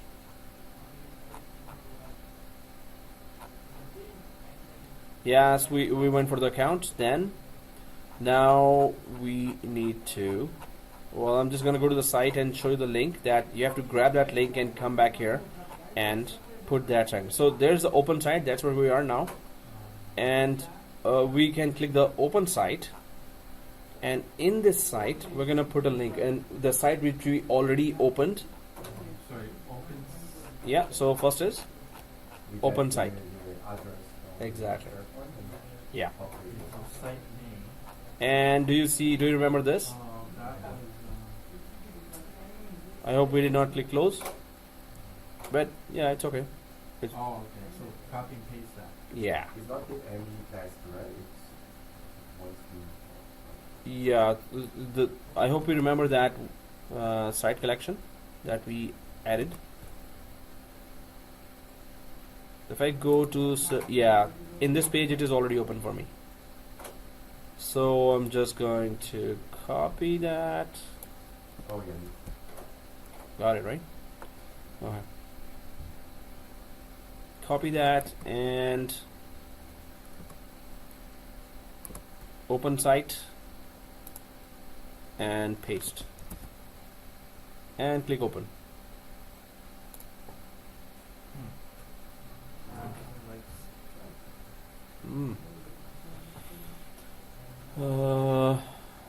Okay.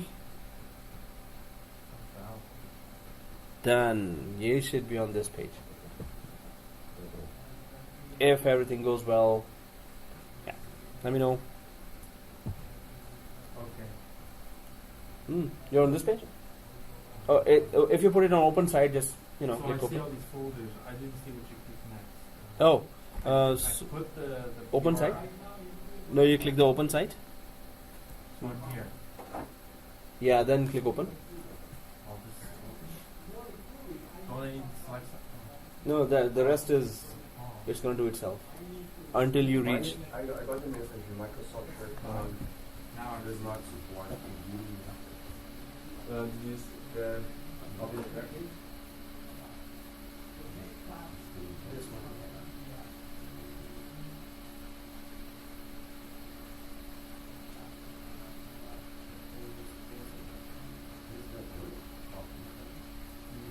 That would add a stuff.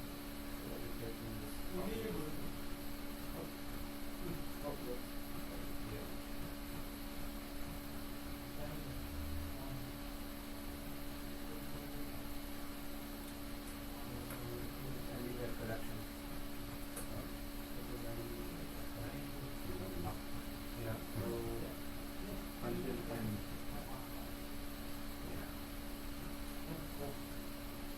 Oh, there's a That's the under. part.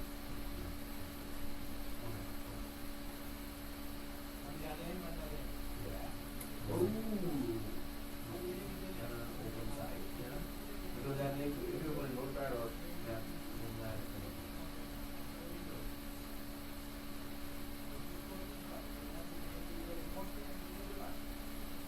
it's better facing notepad.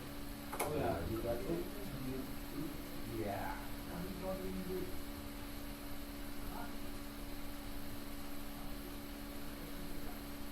Oh.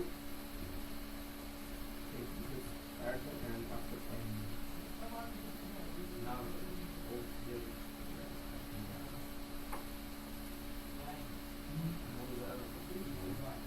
Let's see.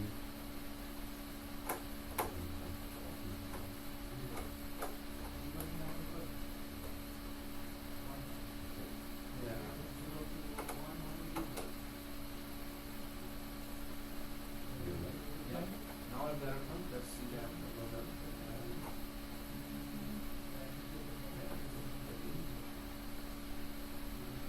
No,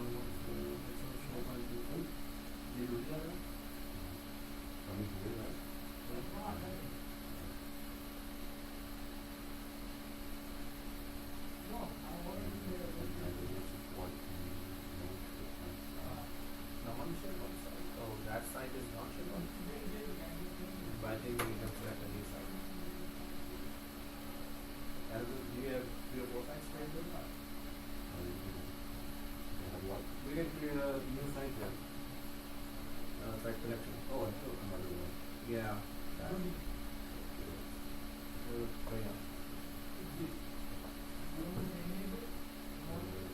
Project. Yeah. But then later we're gonna create that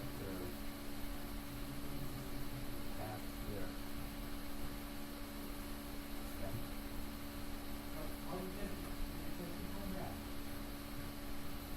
Oh, yeah. So in that site, they have to create that app. That's a new site, right? In that site, we don't create that app. So you have to go to that site and remember that task. There's a task. Yes, now go inside this and open this site. And because now we're using this,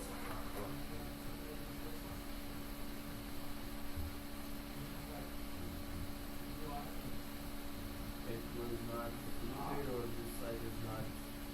Oh, that's okay.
feature that it has that many offices will do and allows you to create separate Chrome profiles for multiple users.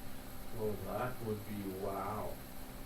So basically, you say the ability to have multiple Chrome windows open at the same time, each being logged onto a different tenancy.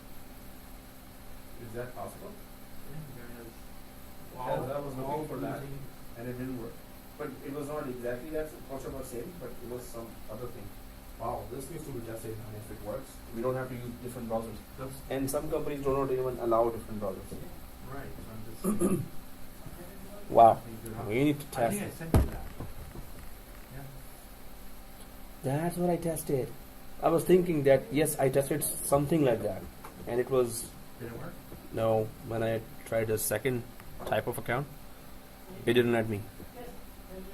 So guys, we're here. Okay, so yeah, we're at that screen. Yeah, and it's pretty extensive. SharePoint Designer here. It does a lot of stuff for SharePoint, but we're going to just stick to our objective. If I go to the diagram here, right now we are just very near. So we have already defined Secure Store. We have already created SQL Server. We have already created the app here as well, which is lists. Actually, it says tasks. It's not list. It's task. Now we have a SharePoint Designer that will connect this to this, right? Through SharePoint Designer, with the help of that, and BCS is already in play. We're going to be connecting the through SharePoint Designer. We're going to use BCS to connect SharePoint Tasks app to the SQL Server here, right? So we're about to do that now, and without SharePoint Designer, we cannot do that. Make the bridge. Now we're making that connection there, right? So how do we do that? Let's go step by step with that. And yes, it better work. Okay, so we see here external content types, ECT. So we're going to click that external content types, and then we're going to go for external content type again. We're going to actually make It comes up with a message. oh The business data connectivity metastore is currently unavailable. you didn't get the message, Wallison? You didn't get the message, right? When you once I click the external, no. oh I click on external content and I get that. oh let me just I don't know what that connect with that. So if I go for external contact types, well, I already created two, so I'm just gonna delete these guys. So it's not. Oh, okay, they're not deleted. So I'm just gonna create a third one. Oh, you should be when you click this, this should load. So Yeah. for you, it's loaded, right? Oh, so it's not loaded for you? Okay, so I'm using project and he's using the other one, remember? Oh no, there's nothing. So what I did is I click Oh, both yeah. within designer. Oh yeah, but like I'm using the site project. Oh, okay. I'm using the site collection, I guess. Just Wow. so you know that. Yeah. No. That's the point. I clicked on that when Oh, I you're got- good. I You're got good. it. So I don't know. Yeah, okay. Oh, that's down there. If you're reading this one, I think this one. You're reading this one. Oh, what is something else? No, If I it's- had a little pop up on the Oh, screen. I we can clicked ignore that, when yeah. I clicked on that. Yeah, it's okay. If this page loads, we're good. So, hey guys, here we need to define very carefully certain aspects of connection. So I'm just going to go to the screenshots here where I've so see this. We're supposed to be here. So first thing we're going to fill here is this, and we're going to click on top of the name, new external content type. Let's click that, and inside we can just your first name BCS-test. Sorry, I lost Yeah. So the name, click in front of the name. There's a link. Click that link, and this box will appear. And simply this one. So just type actually anything, any name. Your first name BCS-test. And second thing is we should be seeing external system link here. External data source, which is our Azure SQL database. Exactly. So click here to discover external data source. let's go ahead and click that. Now it's asking where is SQL Server. What is the, so do you see this screen? No. Okay, so click add connection. Now from here we have to give correct information for, of course, so you should be seeing this pop up. If you drop down, you should see SQL Server, this one. So okay, that's good.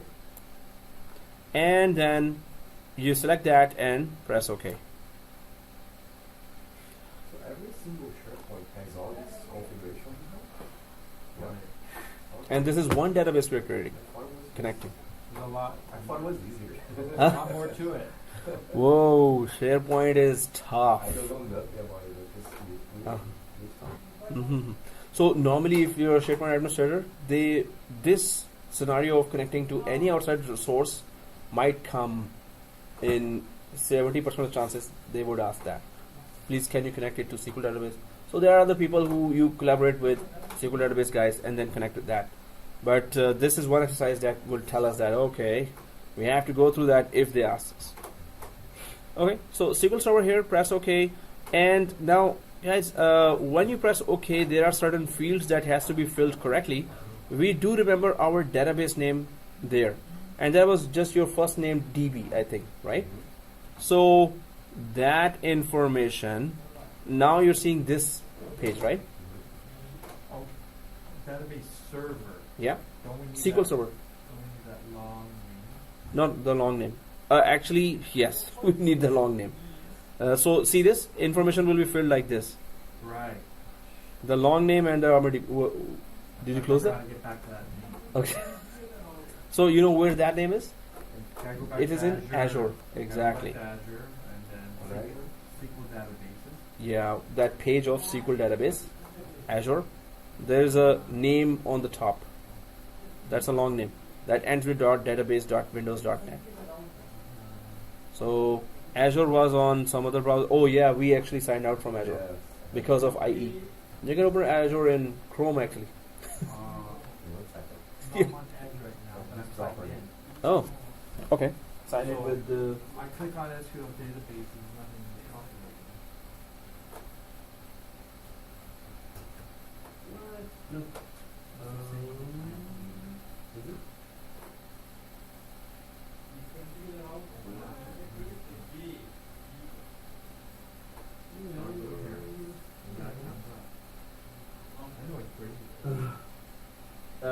In the end, did we cancel? No. Oh, you have connected here? Yes. Oh, okay. This is here, server name right here. I don't know why. It's server and database, right? So it's server. Yeah. Yeah. No. That's not the full server name. Oh.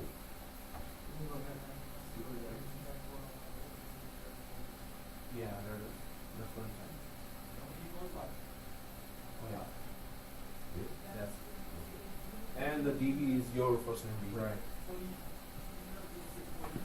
Well, hey, you guys have gone ahead. I need to catch up. So I'll quickly go for that. First is name, and then I'm going to put that BCS dash test dash whatever.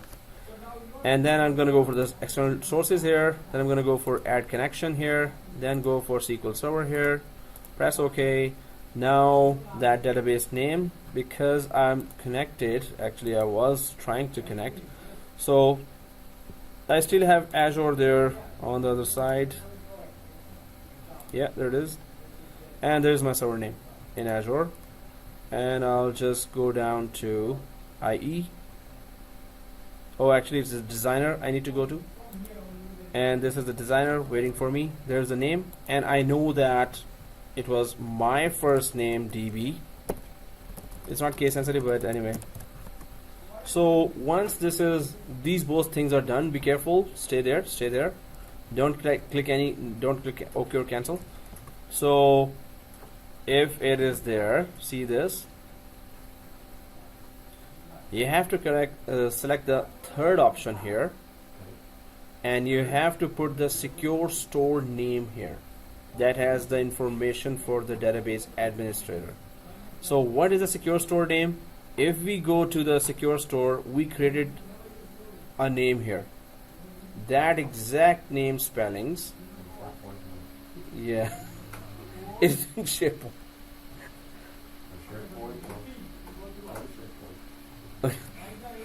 Where's SharePoint? So, well, I think we opened it all in IE now. Yeah, IE and secure store. And in my case, it is my first name dash BCS dash demo. It's an IE, right? What happened? It signed out?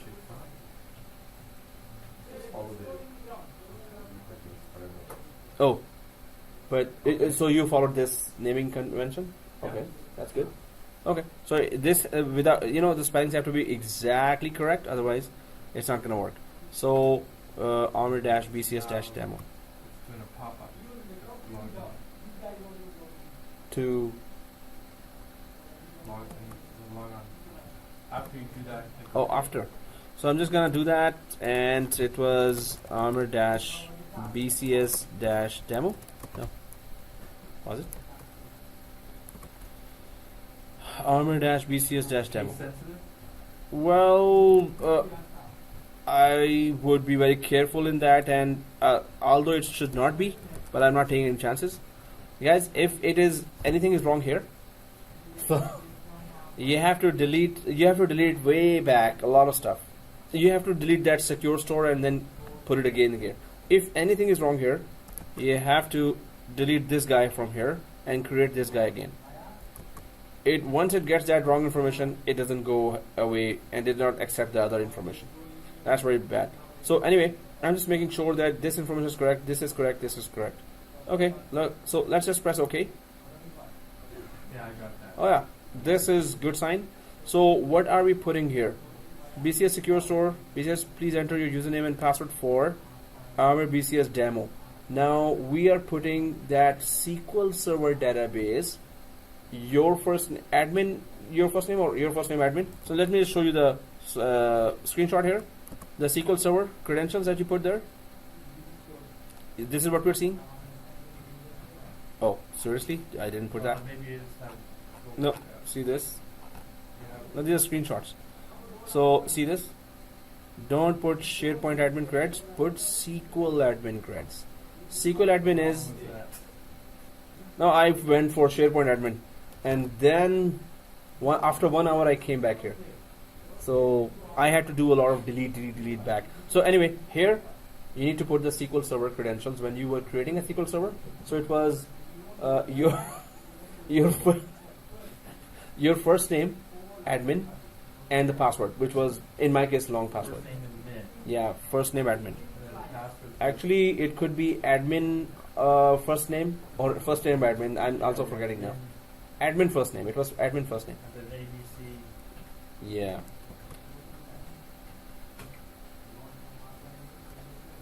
Access denied. Ouch. Denied. Huh? Denied. Denied? Denied? Yeah. Shoot, I have to start over. No.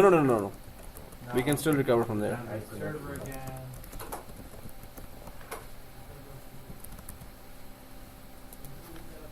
Let me just check that access denied as well.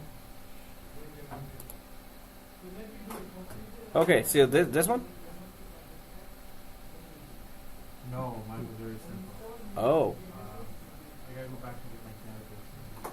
If this comes, that can be resolved easily. Firewall, it's a firewall thing. Cannot connect to SQL Server database defined in data source connection armor DB. Cannot connect. Requested login client with IP access. To enable access, use the Windows Azure Management Portal or run firewall. We need to create a firewall rule, but you guys need to reach this, and then we can. This is easy to solve. We just need to create a firewall rule. In fact, you're not gonna even get it because you already added that. Okay. Oh, why is it? I'm the one. Okay.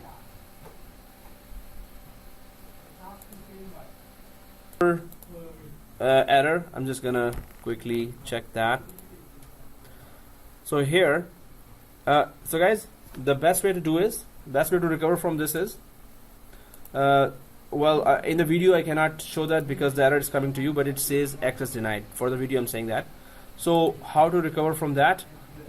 We can keep this screen here. We need to go to SharePoint. SharePoint is opened in IE, right? Chrome. Oh, well, yeah. So if it is open in Chrome, so go to SharePoint where it is open. Yeah. And in SharePoint, we have to come back here to Secure Store. In Secure Store, click that, and there's a delete button there. Other than that, No, why are you deleting? Why would So they- they can get back in. yeah, sure. So, actually, we can edit that as well. Edit it? We can edit it. Oh, I just deleted. Okay, so I clicked on edit, you clicked delete. No, delete is better because I said that edit will not work. Go ahead and try. I tried edit so many times, I got crazy. When I create a new one only, then it works. So that's why I'm gonna go for delete directly. What difference were you doing when creating it? So I was just putting again my credentials. That's all I was doing, and it did not take it no matter what I do. Once I created a new one, it took it right away, and the error was gone. So on that screen it's showing So if target, application administrator, and members, right? Yeah. So we just need to double check. All the information is okay. If the information is okay, it should work, right? It doesn't unless you create a new one with the same information. Then it works. So that's crazy, right? But if you delete that, that would be better option than to go for. Oh, editing would not work. That is for sure. So guys, I'm just gonna click that, delete. It's not a very long steps. It's very simple, small steps. You just click new. I've deleted that, and I'm clicking new now. So I should delete it, I think. Yeah, better delete it because that was already tested. I mean, like, Alright, so yeah, new one. Now it is already popping up with a new Yes. name here, with the old name, but we cannot give that. Just type one there, just to make it different. Alright. And display name also, whatever you typed up there, Add one. we can put it. And here, yeah, whatever email you gave, in my case, Gmail. You see, you entered your email, and the field name, mine calculates my last name. This is the, maybe at some time you click save button to some of the information that we're putting there, somewhere. Windows username, if it's there, it's okay. Okay. And again, target application, we know the drill. So it's admin, I put there. This is the account with which we logged in at the start of the class to Oh, putting that one? SharePoint. You logged in with this root account of SharePoint. Admin, it detects that for me. If it doesn't, just click browse and detect that. So, but now you know what? This name is important, so I'm just gonna copy that. Although I can just come back and check that, but I'm gonna copy that and put it on Notepad. This all information one by one. Normally we have to refer, so I'm just gonna put it on a Notepad here. This is my Secure Store ID. I'm putting a Notepad and minimizing that. Okay, so this is if you've put this information that we did before as well, so we can just press OK. Alright. Once we press OK, so here the Office 365 top account information is there. Now we're going to select that and we're going to click set.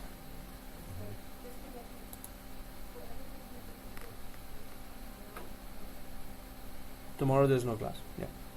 Well, okay, here. So Windows username. Now let's be careful. If we put anything wrong here, it's not gonna accept. So do we remember clearly our username for the database? So I can confirm that by going to Azure directly. And what I asked there for you, that was it admin your first name or your first name admin? If it is opposite, then we have to do this procedure again if it is wrong. Were you checking Azure again? So I'm just going to go to Azure. Yeah. I'm inside Azure now, here, and inside that database area, right? Which is ArmorDB directly, home and ArmorDB directly, home and DB in SQL database, right? Sorry. Yeah, see this? SQL databases. Yeah. The database is there. Yeah. Go inside database. Yeah. Where is that user? So we can go down on this area,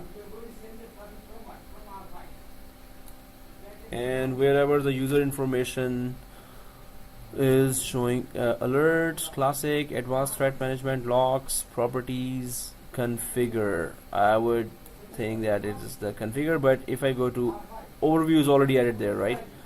So tags, quick start, configure. So if I click configure, although there's properties as well, no, configure just goes for credentials. So I'm just going to go back from configure to ArmorDB, and I'm going to go to properties here. Yeah, properties, pricing tier, status, creation date, yes, server name. Oh yeah, there it is. So admin. So properties of SQL DB. See this? Are you there? What's it? So do you see this? SQL database. This, and then the database, then the database, and then properties. So now you know that it is admin your first name. You're there? What is it? No? So We need that for Properties. Yeah. Go down. and Yeah, that's it. Now, if you remember your password, that's good.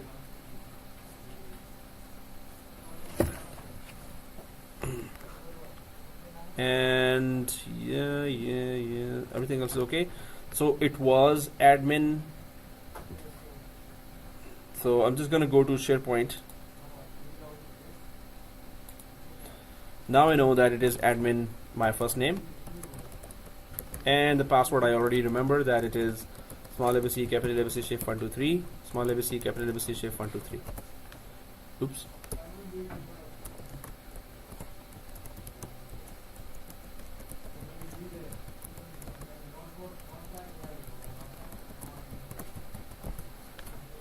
Okay, let's press OK here.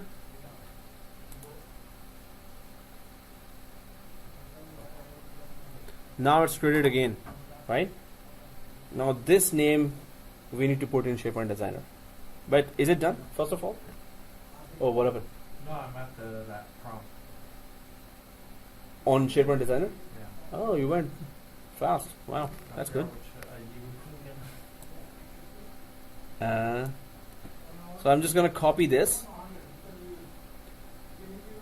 This is the name in SharePoint Designer. It is already open. So we are at this stage Yeah. in SharePoint Designer. Well, I know that it's just demo 1 I need to put. It works? No, I did that. Uh-oh. And I'm at the prompt. Which I Oh, again. So now you know it is admin Nick, right? That username, SQL Server. Wasn't there? There. Okay. Uh-huh. So when you click OK now, you're going to get the prompt. Yeah. And there's the prompt. Moment of truth. And that is So I know now for sure that it is admin your first name and the password in SQL Server that we gave.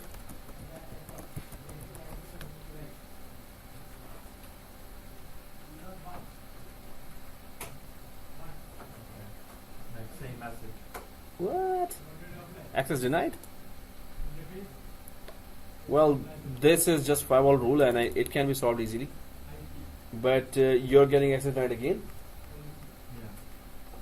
That same one line is there, right? Ouch. And BCS just did not connect.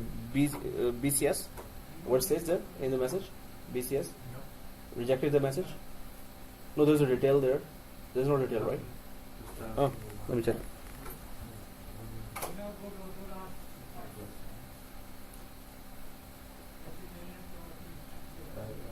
Database name is also TD, right? Yeah. Now the admin policy. Yeah. No? That's okay. You have to leave it up.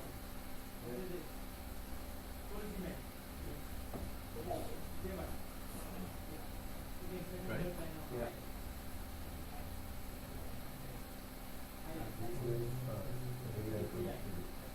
Oh, you want to see that, right?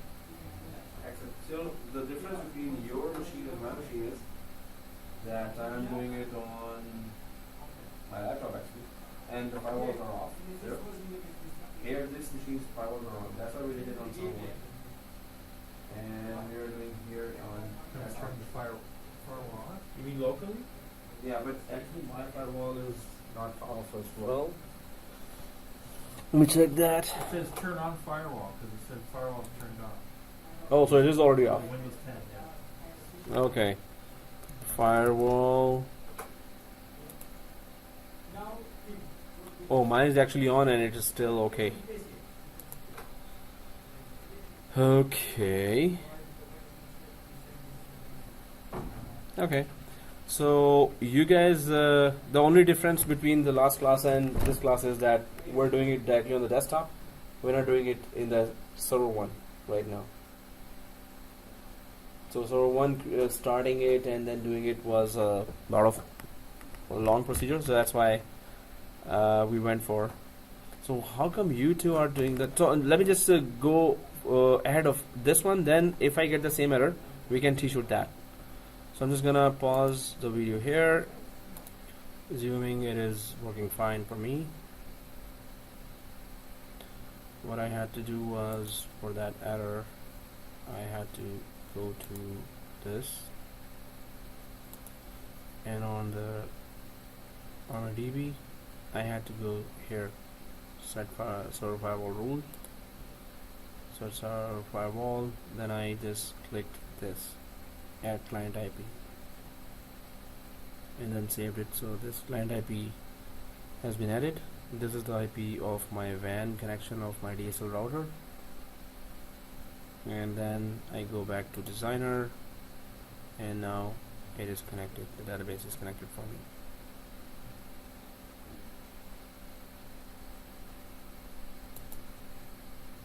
So that error is there's a solution for that. So this is the error that is coming, right? This one. So there are steps here. We have to let's follow those steps now. Are we ready? Yeah. Right. So we have to go to this area. Do we remember where is this? SharePoint. In SharePoint, BCS, Business Connectivity Services, and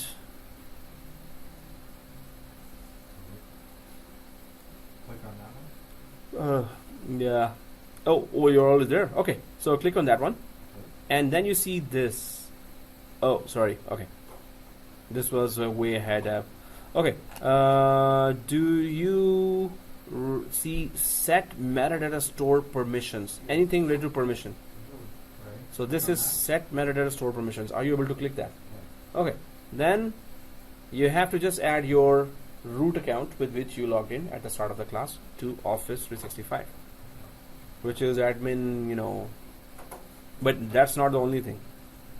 Once you add that account, make sure that you click the, you've clicked the, yeah, No, it's that match. oh, and you can browse it and, Oh. so it should look like this. The whole picture should look like this, that all permissions have to be given. after clicking the add button here.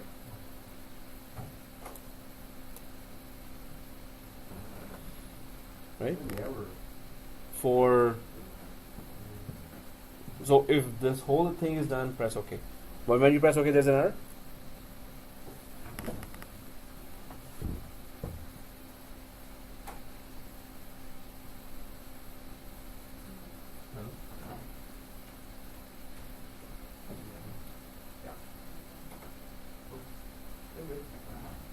Yeah, this is okay. And this is the admin account for this one, right? Yeah, that's it. Yep, good. Well, after this, we try that again. And then propagate. I hope you propagated well. There was another checkbox, small checkbox there. That's it. That's so Walton, did you click that? Do you remember clicking this checkbox? Ouch. Because this is important to click that. Can I do it again? Yeah, you can edit it. The information is already there.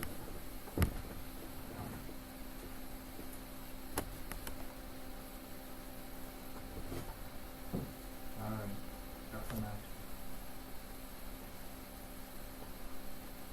Alright, receive my nifty. Okay, that is it. So now when we try, you should be seeing this, your DB. And yeah, you have to expand that, so let me know when you're there. So yeah, this. See what? So when you're filling up this after that. Oh, okay.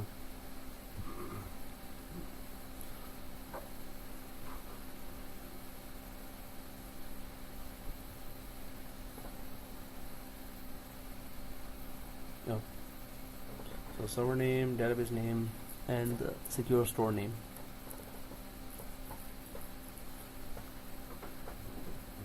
Oh. So if everything is is okay, it's gonna be connected to SQL. Oh, it's there. Perfect. Okay, so I'm there as well, and so I'm just gonna go to my the designer. So I'm just gonna go to the designer here, and yes, I can see this. See this? So the main table that we want to, so designer connected to SQL Server in Azure, and designer is also connected to SharepointOnline now. So it connected to SQL Server, and this is the database it got from there. These are all the tables it got from there, and this is the database. So one of the table we need to connect to the SharePoint app now. So this is in Azure, and SharePoint has the app. How do we do that? So I'm just gonna go for that. So one of the table we need to connect to SharePoint app. So this is the table customer, and then if you're there already, you can right click on the table, and there will be create all operations. So what does that mean? That means, and you have to go ahead and create that, click that, create all operations. But what this means that the SharePoint app has all the rights to make modifications.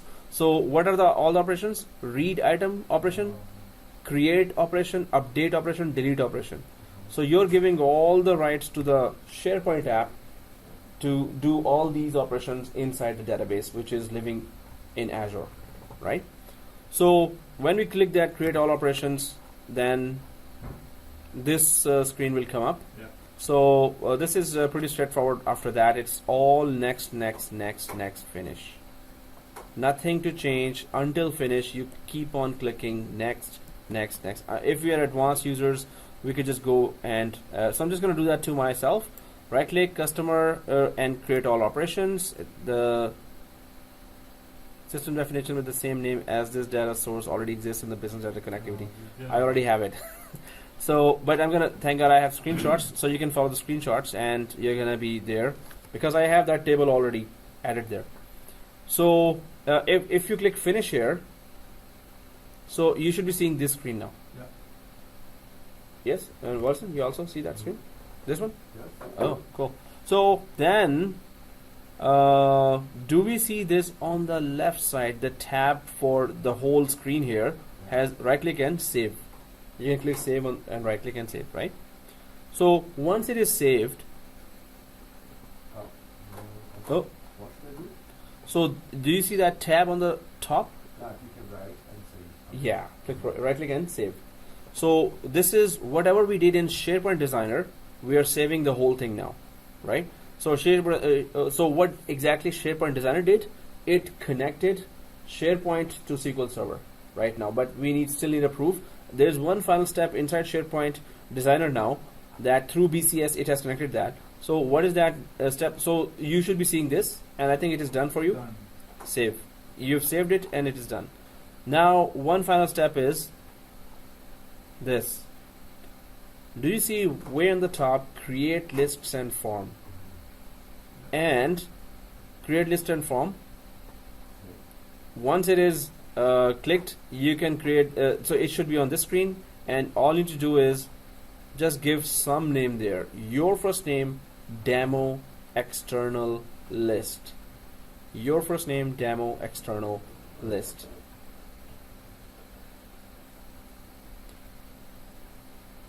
And we don't have to create InfoPath form for that, but this is the purpose of InfoPath form, is that you can create a lot of forms for all kinds of occasions, like somebody's joining the company or somebody's leaving the company.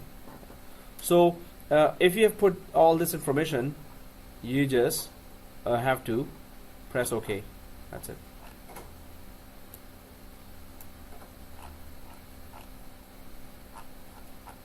So once you put so this will happen like this, create list, and it is creating that list. Once it is done, that's it. Now we can go back to business connectivity here. So okay, see this? If that process is done, you can go back to BCS again, where we just went last time, and to this manage BDC models and external types. We just came from there, right? So once you go inside, before it was empty, and now it should be populated. This is the connection that was created between SharePoint app and the SQL Server in Azure.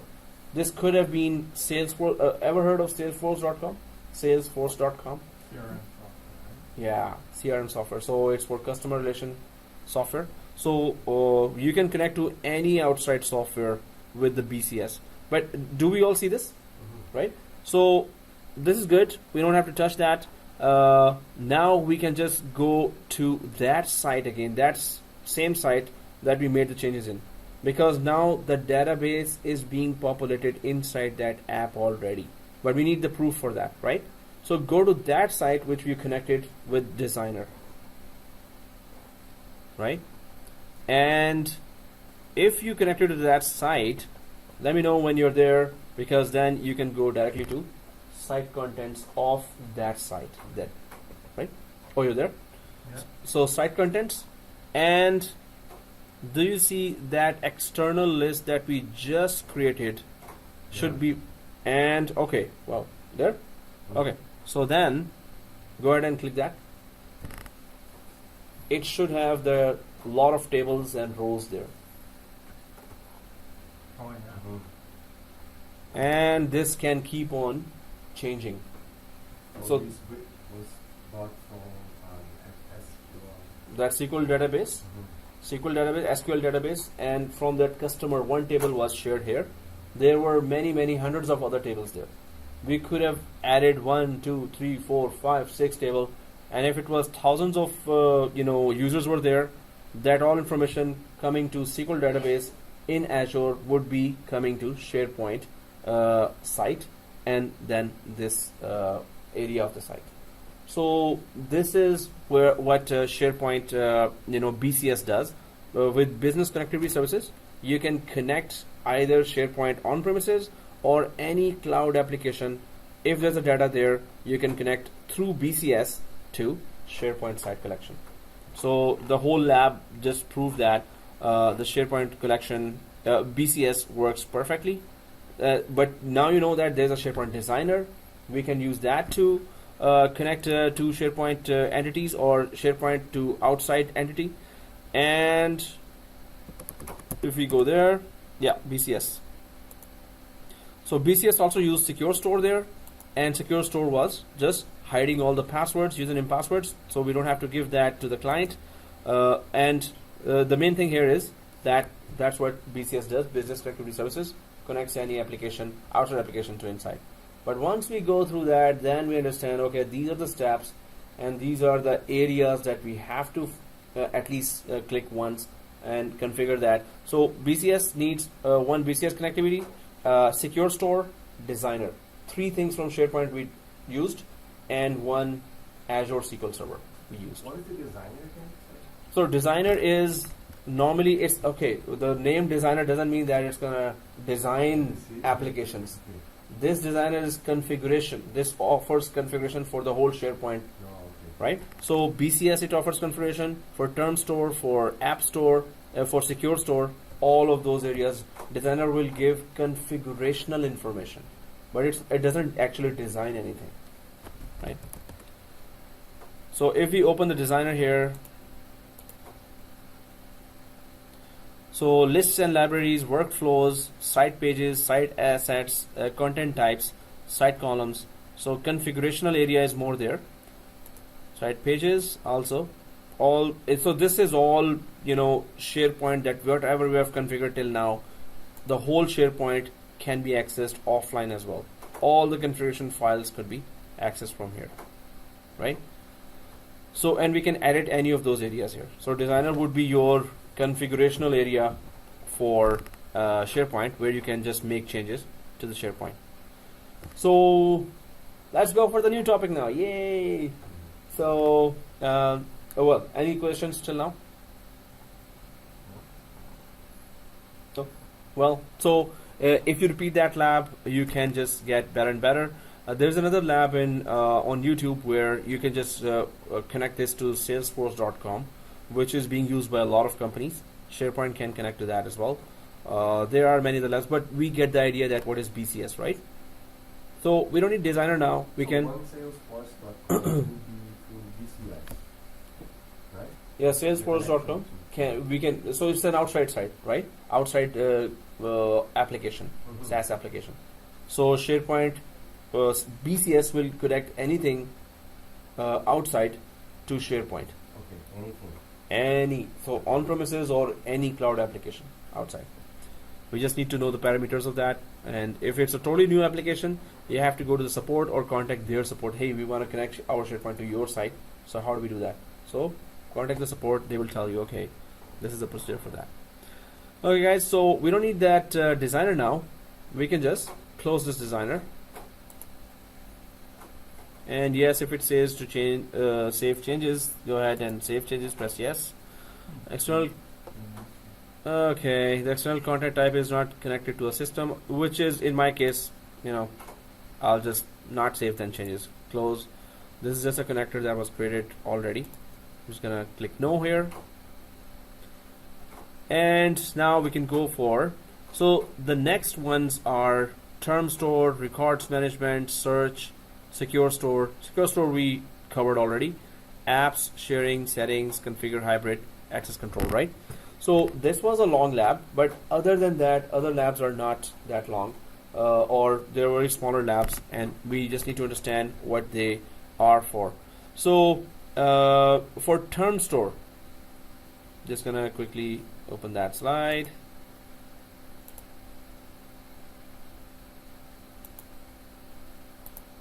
Okay, and we don't need that database connectivity now, so I'm just gonna close that SSMS, Management Studio, SQL Server Management Studio. I'm gonna close that too. So we'll open the next slide here, BCS. So for TermStore, it's a very simple concept, but that simple concept normally confuses a lot. So we create terms to put it into navigations and to use it to search. Now I've said these two things. There's a small lab for that let us understand that what is TermStore, but you will be facing that TermStore feature as well because it's a main section there. So, but we need to understand what is TermStore first of all.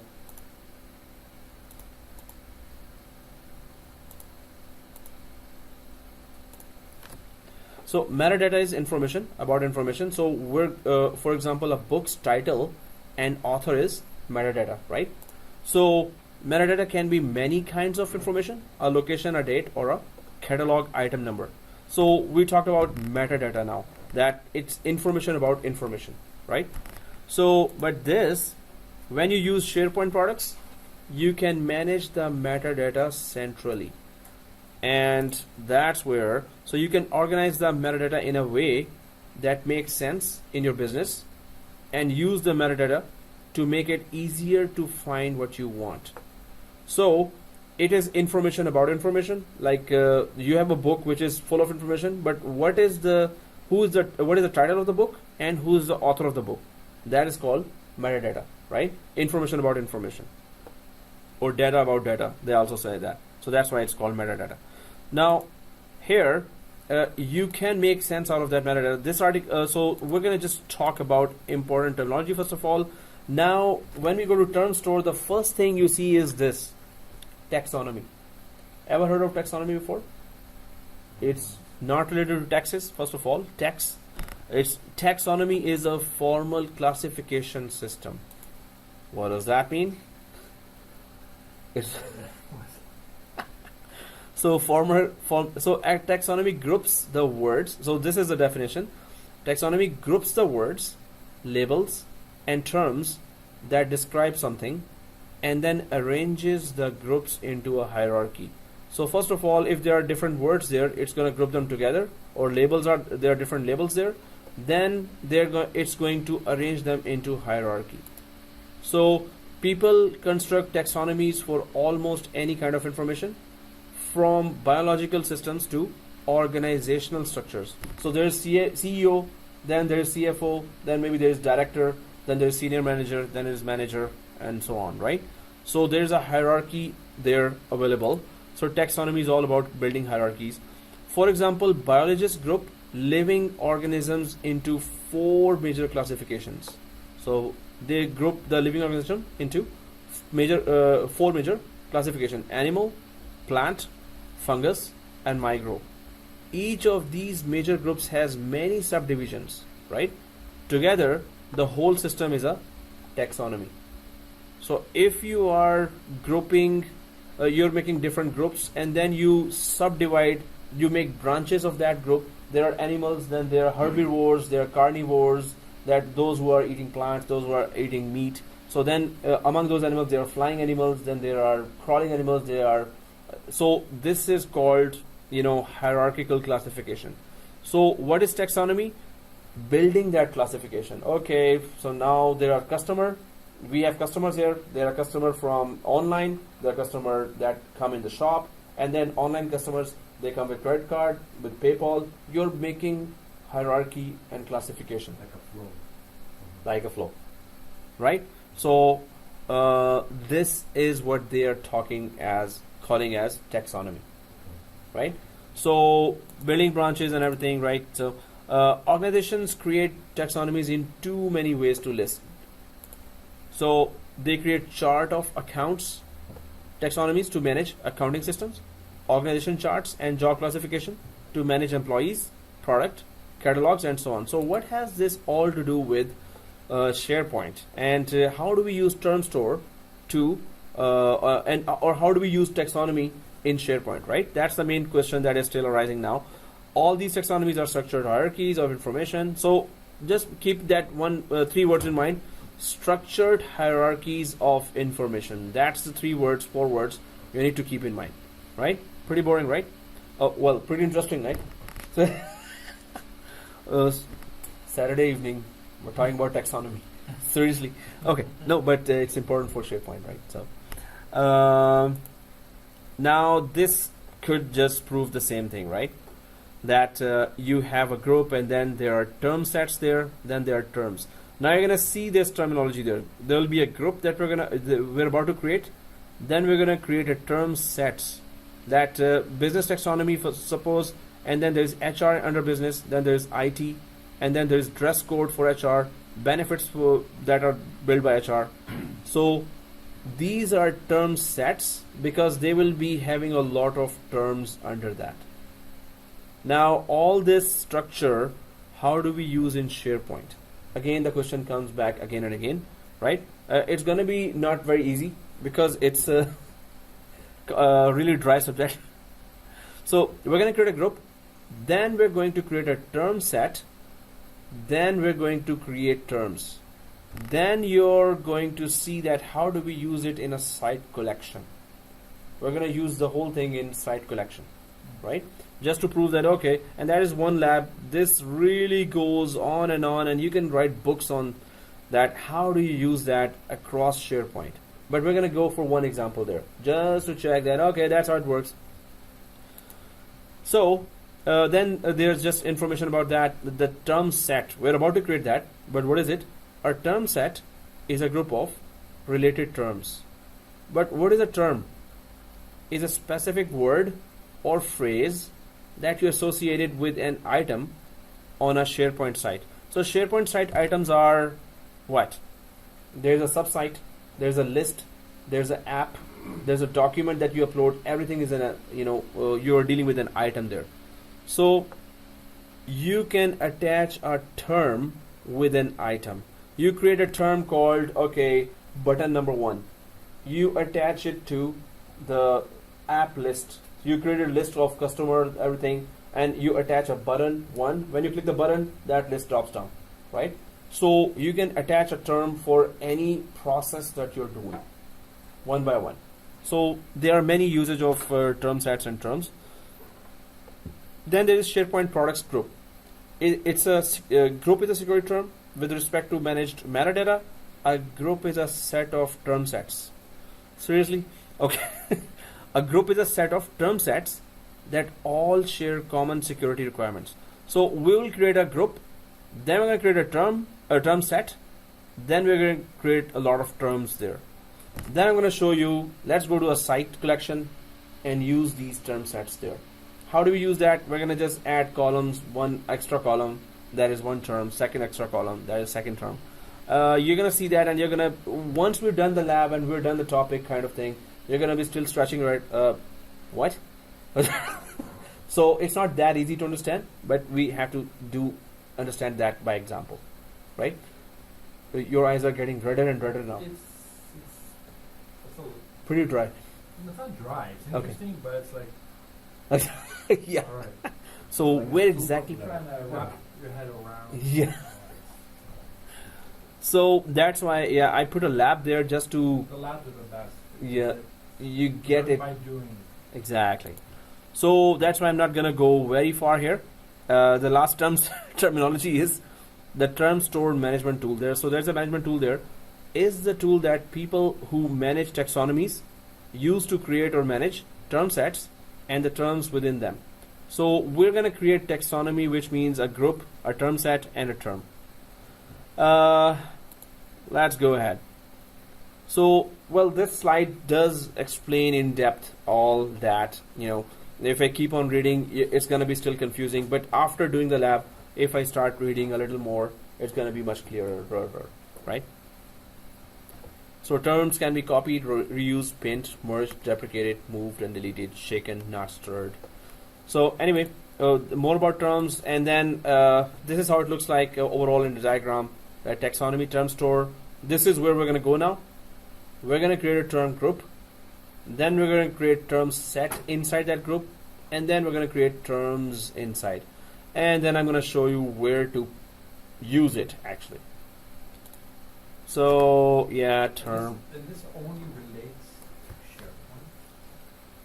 SharePoint. Yeah, this is only relating to SharePoint right now. This word taxonomy is only. No, taxonomy It's is a used. general term. General term. Taxonomy is a general term. Yeah. This is used in. Oh, the other example I was gonna give was SharePoint on premises.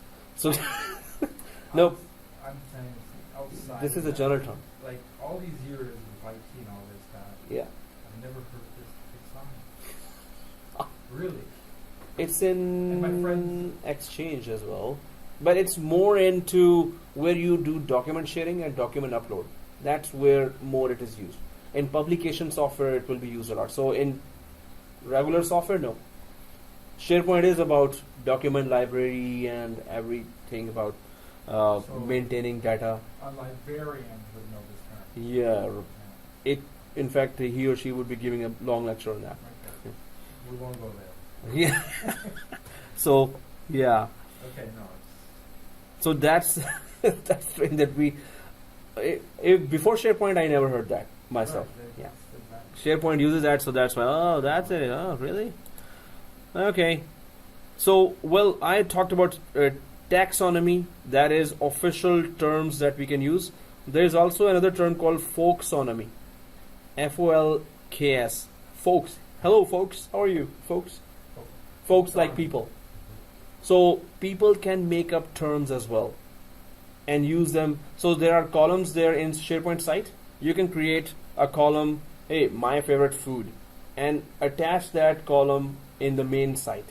So anyone can put, oh yeah, your favorite food? Yeah, okay. So somebody comes up with your favorite vacation. So this is not official. People are coming up with new terms and they are making some kind of process or data simple by coming up with their own terms. So again, so morning class was also like scratching their head, like what? Well, I'm trying to understand now. Someone who's administering SharePoint on Mhm. a daily basis, Oh. on premises, and now this. Mhm. There's a lot more to it. Oh, this There's is a lot not. of layers here. They are layer after layer after. Oh, we are still halfway. Just take the 347 course. SharePoint. No, if you go in depth, there are not a lot of questions. BCS maybe 2 questions, 3 questions. It says there in the exam as well that 15% will be coming from SharePoint, 1.5. 45% will be coming from Exchange, right? So 15 to 25 actually they're saying from SharePoint. That's a lot. Yeah, still. It's not a little. Yeah. So SharePoint, and there was a lot of work. I was handling SCCM, SCOM, SCVMM, and BlackBerry Exchange in Scotiabank, and also SharePoint. When I saw it, they started giving me tasks, and I was like, "Whoa, okay, someone else is there," because that's not very technical. This is technical, but it's not like that technical we are used to. Yeah, exactly. This is more documentation and This is structuring data. This is you're an application specialist here. Yeah, It's not exactly. an administrator. Yeah, You got to know your app. exactly. Like at IBM, we had a guy that just did SharePoint administration. Only, yeah, definitely. So you have to be an expert in that. You have to go in depth then. So if you want to go in depth, then there's SharePoint forms. You have 4 SharePoint servers on premises. Connect them all to one SharepointOnline. So we just connected one This is small like, database, one table. Using SharePoint to become the internet, right? So you have the hierarchy from the CEO to the manager. That's why it's Well, it has much more applications than it. So this is just making one large amount of data simpler by putting one new term for that. okay. So suppose you're typing Mississauga and Toronto. At once, if you have created a term called, if anyone types 2 cities, then just pop up a term called twin cities. Instead of putting full names of 2 cities there, you create a new term called twin cities. So twin cities term you have to manage here, you have to put here, and in the term you say that if anyone searches for any 2 cities, two cities, so just come up with this term and let him select this button there. Instead of writing some long data, Yeah. use some term to select that. It's almost like mind map. Mind mapping, searching smart. Breaking it down to different branches. Exactly. This means all these. Mm-hmm. This means all that. Exactly. Right? Yeah. So many of the processes go there, go up there, go to the lab, and turn left, and then go to. So instead of that, put one button there as a term, go directly to the library. Requires a lot of planning. Yeah. So it's all about making large data accessible by smaller terms. that you want to use. But still, how do we implement that? Where do we see that? So let's just go with that lab. There are some terms. Folksonomy is an informal classification system. It evolves gradually as website users collaborate on words, labels, and terms on a site. Right? Originally, folksonomy is developed from popular applications such as bookmarking. So this we see in many sites, right? That they put a lot of words there. Hey, these kind of topics I am dealing with on a website, right? On a SharePoint site or not. So this is also terms created by the users. That you click that, my pages will open for that. You're classifying ad campaigns, so someone's looking for something that's related to ad campaigns. Yes. You gotta make those documents in relation to ad campaigns or to brochures. Okay, brochures. Okay, I need Exactly. brochures on parts. Yeah. So Whatever. put a term there. Okay, You gotta park put- brochures. Then line them all up with brochures. Exactly. So you're organizing data by using some terms there, specific terms. Click that term, all related data will open for that. Google is earning millions or possibly billions by just creating those AdWords.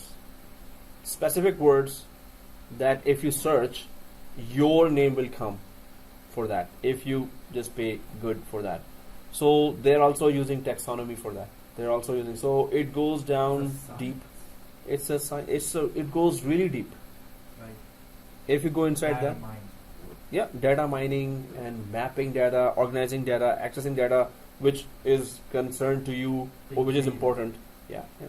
So, when I started reading a lot about that, I was like, whoa, it's a never-ending thing. It just keeps on going. You can do this, you can do this, you can do this, you can do this. And whoa, okay. Let's stay system administrators here and let's do one lab and at least check how do we implement that. So I'm just gonna go to the lab here, and I also gave that 2 YouTube videos there that really. How do we get that? Oh, the slides I'm gonna. If you have USB, I can just copy all the slides, or I'll just upload that on Google Drive and give you the link for all the slides and Yeah, documents for that. if you found stuff, that'd be good. Yeah. So guys, let's do that lab, and for that lab we have this. So we already are on TermStore here, and we see this area first of all, right? So if we want to create a new group here, we need to right click this orange area here. We need to right click the orange area and create a new group. So go ahead and right click and create a new group. Not happening. So yeah, I wanted you to do that because the next point I was making is that you have to. Do you see this TermStore administrator? Yeah. Is it empty? Yeah. So right now the whole screen is locked. Nobody has rights to do anything. Oh, so no editing. So now add your root account to this and then right click again.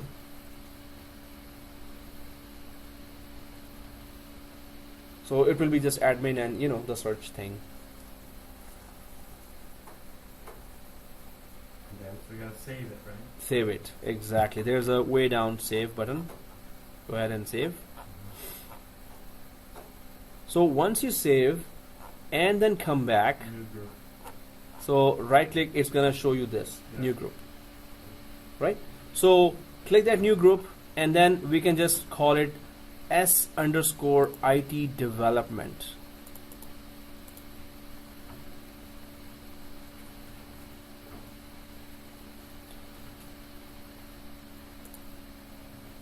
S_IT development. So once it is, and click anywhere else, and this is the top group. Now we're going to create a term sets under that. Actually, one term set. So yes, again, yeah, it's asking for this. So, do you see the group managers there? Yeah. On the right side, we have to put that information. So I'm just, if I go up, Now, you have to populate that. So right now it is empty, right? When you create a group here, group name has the group name, and then the description's empty. yeah. So this is the setting for that. So we gotta put that in. Yeah. So it provides IT development. Suppose this is the S_IT development. So description is it provides ID development. This will also appear. But again, group managers is just your root account again. Same ID. Yep. Same ID. And once it is detected, for the contributors as well, just put your own. Otherwise, we can just put other users as well.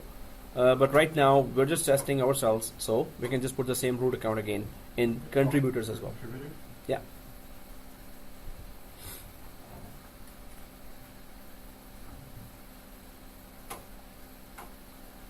Okay.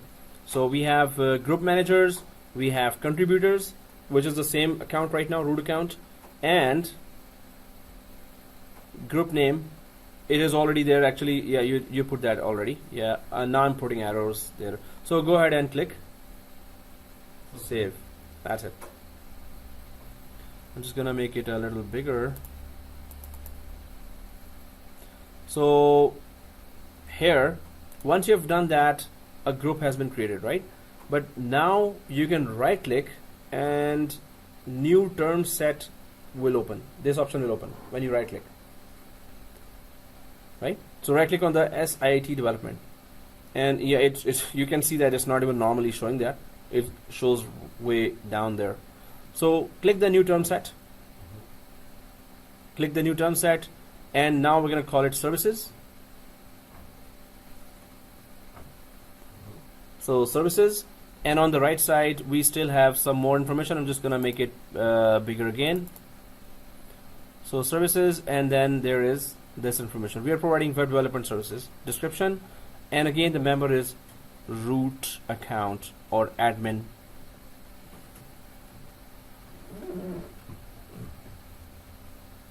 Right? So root account or admin, right? So where? It's already. It's services. When you create that, Owner. I'm there. owner. Yeah. Yeah, owner is this. Yeah, Yeah. that's it. And that's it. Nothing else.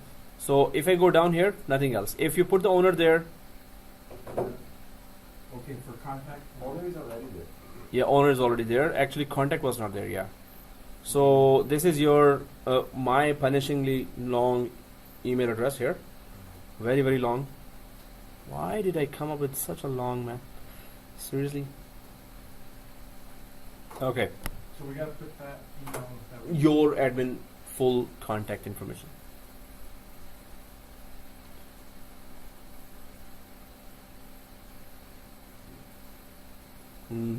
Already done? Wow. And so full contact information of the root account, right? You email. And now I'm just gonna make it bigger. So it looks like this now. So we can just click save here, right? After you've put the contact information for services here, then you can click save. Done? Okay. So services. Now when you right click services again, now we're gonna create. So first we created group, then we created term set. Now we're gonna create terms. And there are 4 terms we're gonna create. When you right click, it weirdly opens way down somewhere. Right? See this? So if you right click the services, go ahead and right click services. right. Create term, right? So click create term. And now you're gonna create 4 of them. All there, Microsoft development. So I'm just gonna make it bigger now.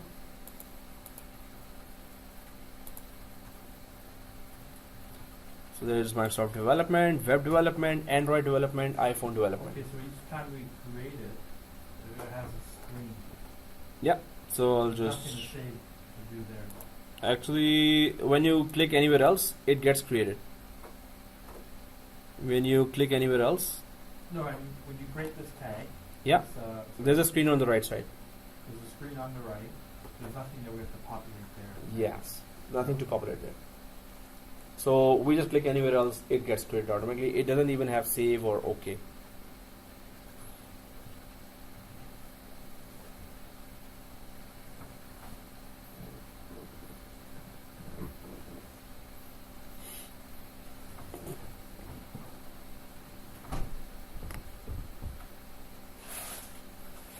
Okay, so if all 4 are created, let me know.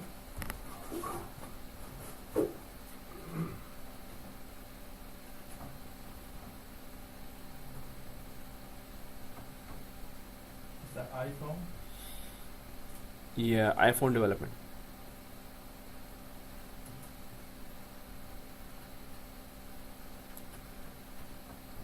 Alright. Okay, once that is created, then now we can actually test it. So if it's all created, it should be showing like, of course, this, the whole thing. Now we can actually see in the usage of that. So we can go to this site collection, So it's like and of course our first site that we created already, company site or whatever other site you have.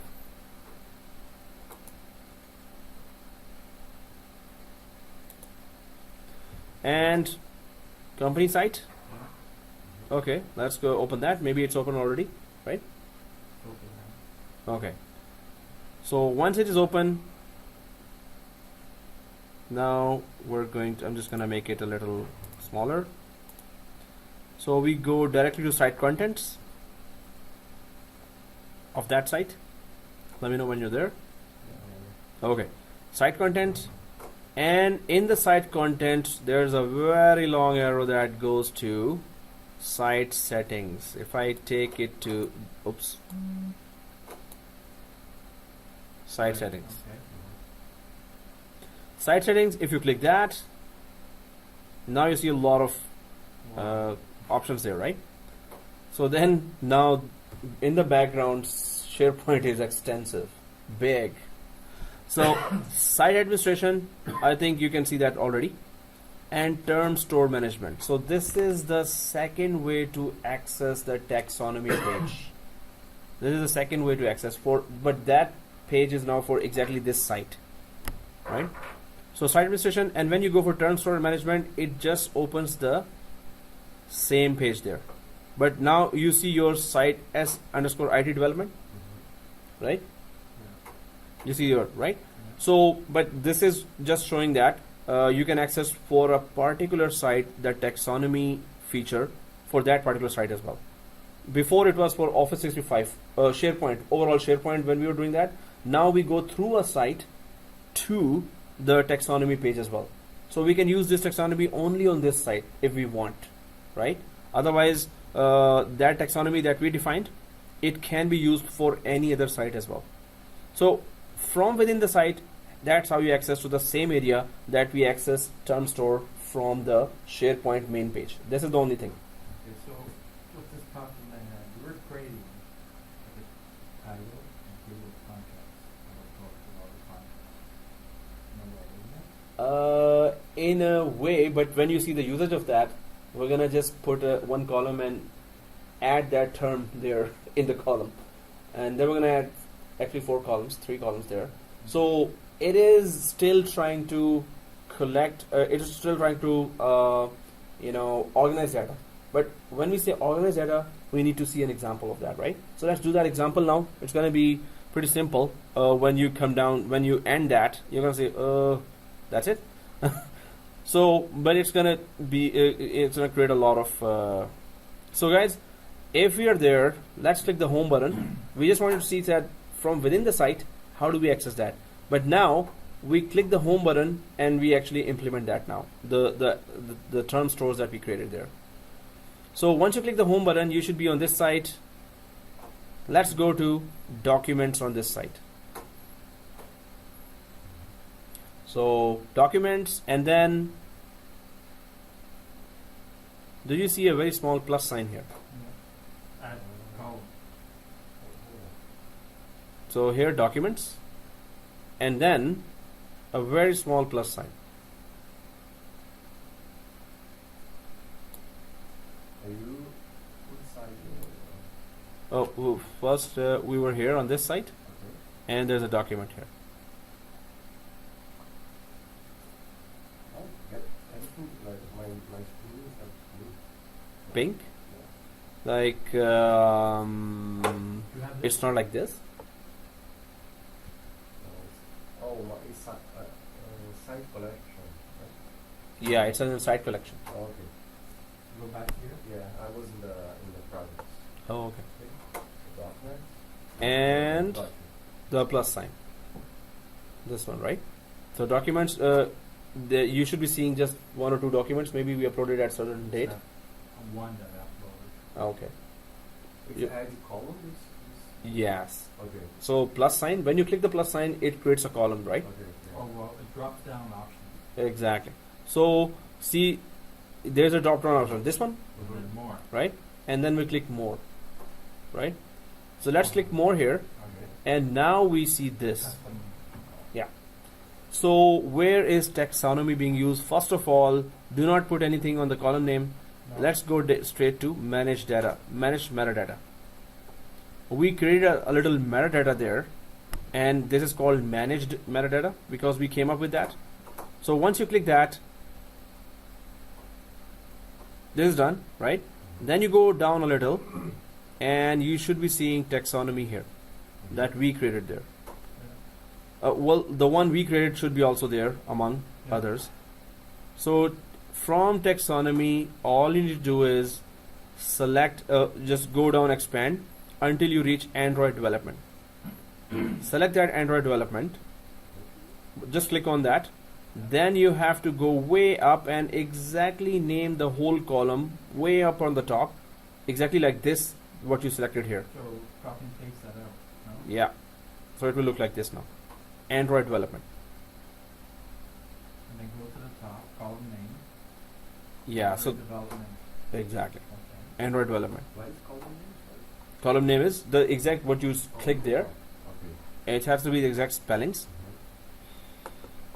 So if it is done, that's it. Save. Save it. Okay. There's a press OK here. Okay. Now once you press OK, so in that same documents area, Android development column has been added as well. So this column, this is like navigation. You're adding navigational columns there throughout SharePoint, right? Suppose there's just one document here. If you go for more, there are many other on the left side that those options that you can add more columns by yourself. Keep on adding more columns there. It's going to allow you to sort everything related to Android documents. Exactly, and that document has to have it is in property, some information that should be populated here Under that. under the Android development. The document must have that property changed by that. That's tagging. Right? Yeah, tagging this.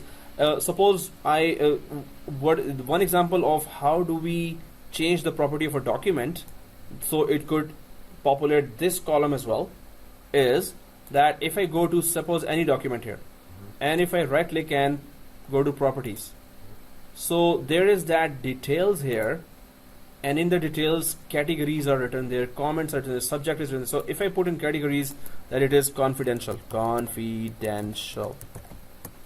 So this is just one document. Suppose I select 200 documents or Control A, right click, and in the properties I put confidential here, right? Or I put Android info. Right? Whoever classifies their documents like that. So there's a service in file FSRM. There's a feature called FSRM in Windows. Yeah. FSRM, File Services Server Resource Manager. FSRM. FSR. Yeah, it has a document classification file. FSRM has document classification software inside. So you have to just go through that. What happens at the end? Suppose you say that go to every document that has a credit card mentioned there. You go to one company, you never classify. They got thousands of documents. Yeah. You would spend who knows No. time Yeah, to classify. but there's a software, right? I know, but you still gotta Mhm. figure out all these docs are going to be classified. No, but that's what I was saying. That what does that software do? And that saves a lot of our time. We tell the software what to search in the document and classify according to the data that it searched. So suppose you have credit card information in some of the documents there, whichever. Among the other documents, you have 200 documents which have credit card information there. So we're gonna tell that software credit card format is this. Keep searching. If you find this format in this property area, put confidential, or put accounts, or put anything that it is, software. So It's huge. suppose you have document. Suppose you have OHIP card information. Tell that software this is the format for that. Suppose you have passport information. Put that this is the passport format. It will search and tag. Tag is what? Put a category, put a comment there, put a subject there, tag there. There's a tag here as well, right? Like what you did right now is a very manual process. So The software does exactly that, but in milliseconds to thousands and thousands of documents. and where's this tool? FSRM and document classification. So how do you where do you launch this from? Where is it? Oh, well, it's in server. It's on Windows Server. Yeah, it's a role inside Windows Server. Oh, it is? FSRM. No, you have to go to the files and storage. Right. Then you drop down, Okay. and then one is just FSRM, File Services Resource So you Manager. got dedicated server almost. Yeah, to do that this role. can do this. Yeah, FSRM is a lab we do in MCSA. Really? Yeah, classification Is that of 411, 412? 411. It has quota limits. It also has other stuff, quota limits, and if you want to just block file extensions like .mp4 to download. So and FSRM has all this, and classification. That's another service. So I've just tagged one document, right? If that document has some information, it can come up here in Android development. And we had one term that we added to the column. We can add all those terms, and there will be 4 columns here as well, right? We can create 4 columns here as well. So this is one use of the term. So that's why I gave a link in the slide as well, YouTube link, where there's a 1-hour lecture on just how to use term. And that guy has gone through so many small examples. Go there and do this. In search, how can you use terms? In navigation, how can you use term? We just use in the navigation. You demonstrating this in Office? On SharePoint Online. Online, yeah. Yeah. So that takes a long time. You can go with one example, second example, third example, fourth example, fifth example. He discusses it so much in depth that you want to kill yourself. Why am I even listening to that? I was listening to that. Oh man, seriously. And he's saying that there are term sets, there are groups, and I'm like, what? So, but this is something. If you face that in the market, you have to go through it. So in the slide, that is the easiest way that guy has explained. Yeah. I thought, okay, administer Office 365, but this is bigger. This is a full-time job. There's Office 365. Level 3 is a full-time job. Level 1 is create emails, just small tasks, right? Maybe create a sub-site. You give only that much permission. When it's level 3, yeah, be prepared. This is, You're creating the company intranet, yes. right? Their developers come also. Developers are more, prone to this one. They would be more easily configuring for you that. A SharePoint developer. SharePoint developer. Yeah. When the developers are application developer, maybe they will be given the task to do that. So you will be the SharePoint administrator. Hey, you need access, permissions, granular permissions. Don't touch my sites. I'm not gonna let you just touch that TermStore. Do your work and go. The whole Sign SharePoint out. thing is a whole career right there. You could be designer, consultant, implementer. Yeah. That's why there are so many Office 365 jobs, which covers everything. We haven't talked about Skype for Business and OneDrive and Power Apps yet. And they keep on adding more apps. Yammer, Dynamics. So as an administrator, you need to know all those. But level 2, level 3 have more in-depth tasks then.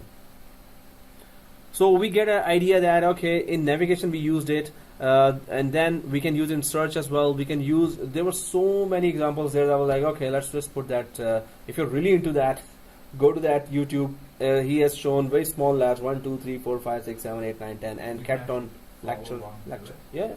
101 TermStore 101. That's the link there, and if you follow that, it just goes on and on and on. That you can use here, you can use there, you can use here. I wanted to at least show that how to create it, how to go and use it at least in one area of site collection, right? So this is TermStore, guys, and then there are other sections there as well in site collection in a SharePoint.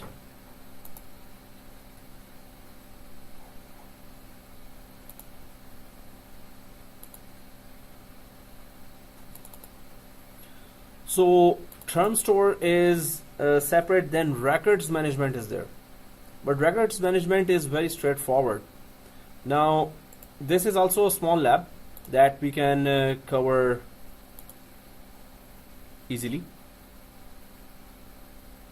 TermStore, I don't need that. So, SharePoint records management, we have some 20 minutes left. At least we can cover that. Yeah, records management. Not much there other than that you have to give a link to some shared folder. So in SharepointOnline, you can manage records in place, which means that you can leave a document in its current location on a site, or you can store records in a specific archive called a records center site. So there's a site dedicated for uploading documents and managing documents. So we haven't created that site, we're going to create that now. So the records center is intended to serve as a central repository in which an organization can store and manage all of its records, such as a legal or financial document. So we're going to create a site here, site collection, and that site collection will be only responsible for handling documents, right? So the record center supports the entire records management process, from records collection through records management to records disposition. Okay, we understand that. If you choose in place records management instead of the record center, you can still use any feature available in the record center, such as information management, policy enforcement, routing, and hold to manage records on any site. So now I'm not these are just 3 slides. Okay, yeah, it is 7 o'clock. So you can manage records in place, which means that you can leave a document in its current location on site. We just talked about that. Basic lab. Okay, I didn't go very far with that because that was now if we go there was not much there in terms of records management. But if you go to the site,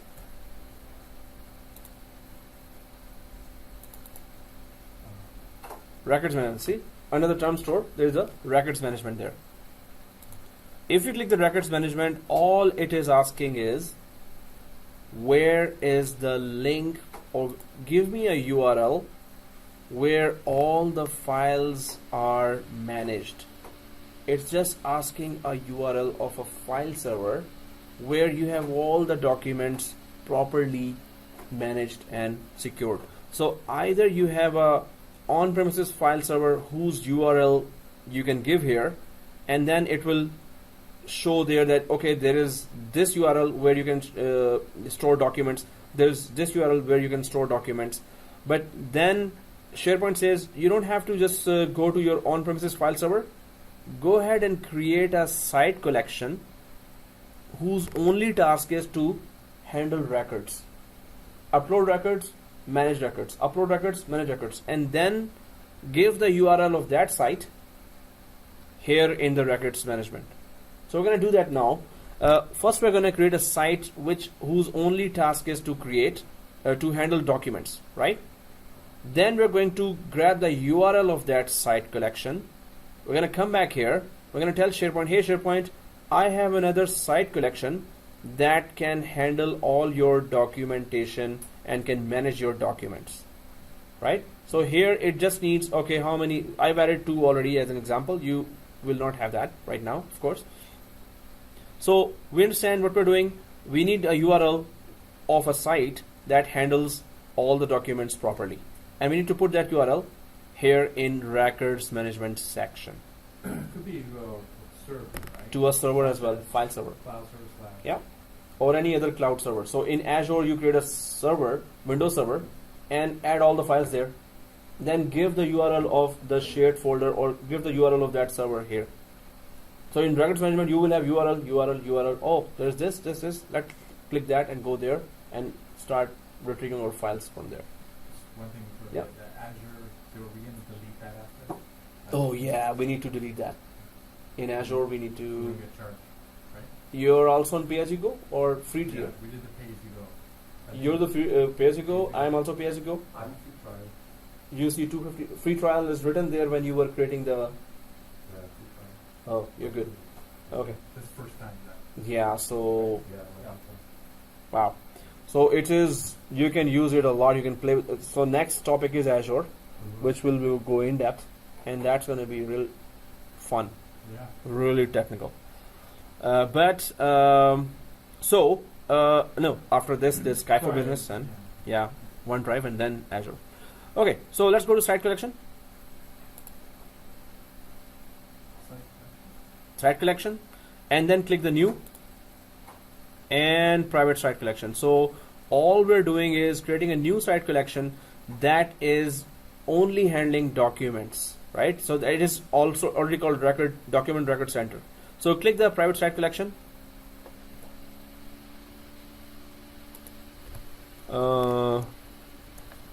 Records center. This is just a title, so records center could be this with the space, but I'm just putting it same after the sites as well. Record center. But after giving the name and after the sites, the actual URL, you can go to enterprise here. And there is the record center, this one. So if we click that, we have selected all that. We can go down to and just fix our time, Eastern time, US and Canada. Eastern time, US and Canada. And then just add ourselves as an administrator. So I'm just going to type admin here and check name. Yep, it selects that, detects that. So this is a record center that's going to get created. Go ahead and press OK. Whoa. Oh. Whoa. There are one or more problems with detailed information is included in each. Already exists. Yeah, I did that so many times. Why am I giving it same name again and again? So I'm just going to put one here. You don't have to put that. Oh, it's already created for you, I guess. So press OK. It's not created already. It's kidding me. It can take 15 minutes or longer to complete this. Ouch. I'm putting 15 here as well. Yeah, this takes time. Well, we can talk about. Okay. Oh man, seriously. How do you know when it's done though? Well, it's gonna show new written there instead of the revolving green. Gone. Huh? Oh, there goes that thing. Spinning it. Why don't we delete that Azure then? Oh yeah, we can actually delete that. So we could, otherwise it's gonna cost us. So Not actually cost us. It's gonna. Alright, so Yeah. I'm not the Azure console. While the site does take a little more than 2-3 minutes. So I'm on Azure. Let's go to Azure and simply get rid of that SQL database. On the left side, we have this SQL databases. Yeah. That's all we created here. So select, and there's a delete. Okay. That's all. Confirm, delete, type yes. Yep, delete. And on the right side, just type yes, Yeah. and delete button is there. It's a pretty straightforward process. So now it's gone. It's gone. But we created a resource group as well, right? Whatever. Should I have Yeah. to delete it? Well, it's a free trial, and if it is working, so it's gonna keep on minusing, So we do. money from your trial.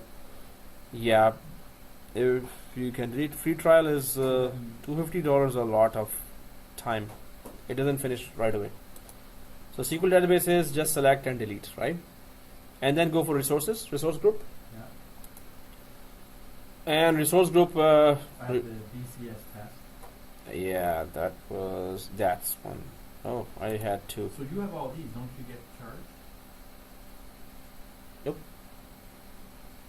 So the morning one is And this. then Yeah, so it's just a resource group. It's not taking their it's not consuming, processing, networking, or Oh. storage. It's not consuming any of those. As long as that's not happening, it's good. So, okay. But, alright, so I've highlighted that one. Yeah. No, so you have to go inside the BC Oh, test go inside. and then delete resource group. Oh. If we had not deleted the database, we could have gone directly to this. It would have done the whole task for us. We went into here first. Yeah. Because database is created on top of resource group. That's You- the middle of resource group layer after that. Yeah, BC. So if you go inside, you can see this, the resource group. So click that, and it's asking for resource group, and it shows that here. Oh, please enter BCS test. Yeah. Copy, paste, Okay. The check And- mark. delete. And there are two resources. Yep. So we just deleted one. Yeah. Yeah. So better always go for resource group when you want to delete something. Yep. Yeah, that's a Takes care of everything. takes care of everything. So otherwise, we don't know that it created a network in the network portion, storage in the storage portion. So resource group knows where everything else was It created. shows here SQL Server and SQL Server database. Yeah. So yeah, these are just two. So it's going to delete But both. then, is it deleting that server that it used? So which we did not do, right? We thought that we got rid of this, but resource group has all the connections that in the background what else was created. Is there some sort of PowerShell script to run to check? Yes, there are if you go for Cloud Shell, there are. So resource group we did delete that, right? It's deleting stuff. Yeah. PowerShell doesn't show as well much, but we did PowerShell and we did go for deleting stuff as well. So, but PowerShell is here, right? This Cloud Okay. Shell. It creates a storage account, and then you can run directly in the browser, PowerShell. So in PowerShell we have those deleted, but yeah, I have to. So, I'm just trying to understand. Yeah, How sure. did we grow? We used it. We created a Huh? SQL. SQL, Right? yeah. So, at what point where did you start paying as you go? Like, we used it. So, would you get charged for what it got for you? That was $6 per month. By the end of the month, if you still have it, $6. Oh, I see. Deleted before that, no charge. That's why we are able to do all the big labs as well without being charged. It has time frame for everything. For some, it says right away per hour, but before the hour, we delete that, so we're okay as well. So it is deleting, but if you refresh, So gone. mine's deleted now, but you have subscription. And this is change in brackets, pay as you go.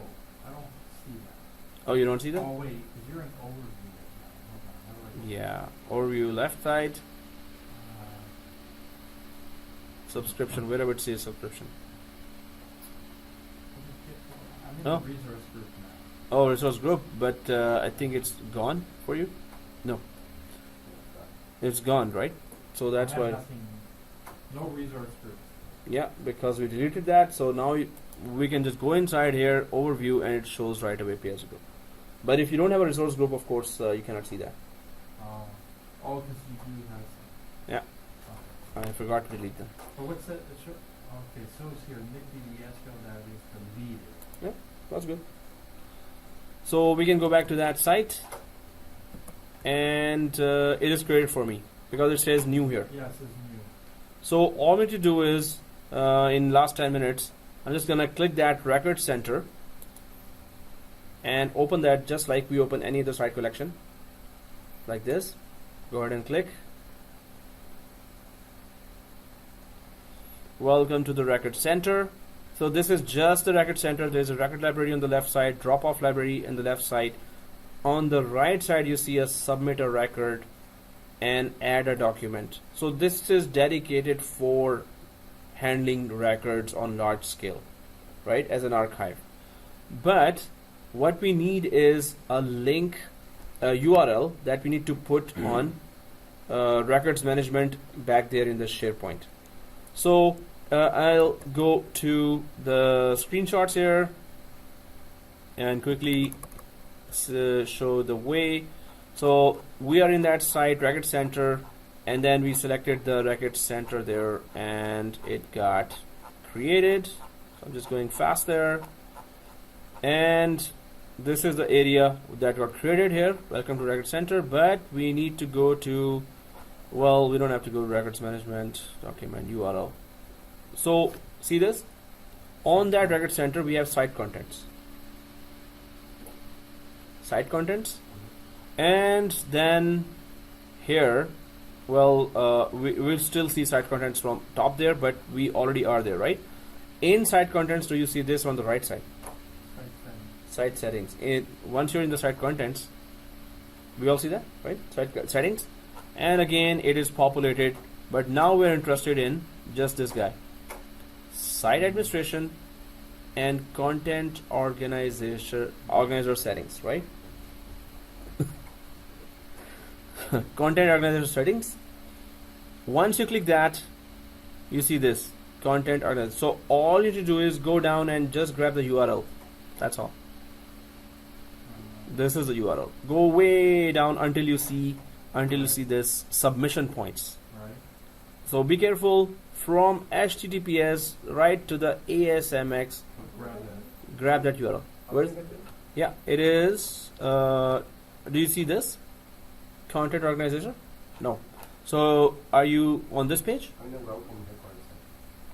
Oh. Oh. So site contents. And then site settings. Right? And then you should see this. So you go way down to site administration. Content organizer settings. Then that's it. Go way down and grab the URL. Got it? So this URL, we're going to place it in the records management that is in SharePoint where we were before. So I grab the URL here and go back to this records management in SharePoint. Simply add this URL in the send to URL.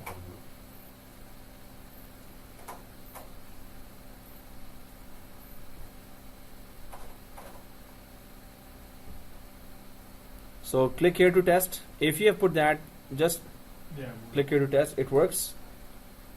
And then click add connection.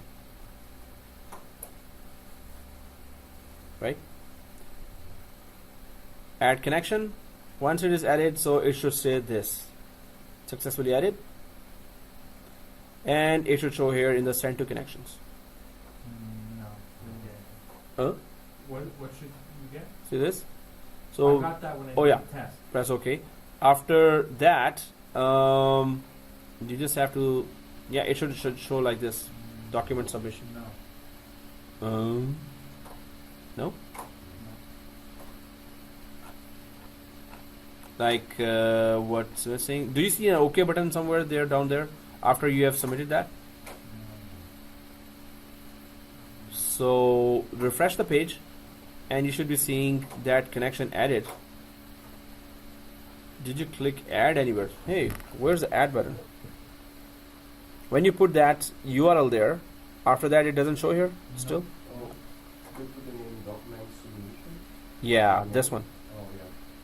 Oh, I forgot to tell that. Ouch. Sorry. Okay. Thank you for seeing that.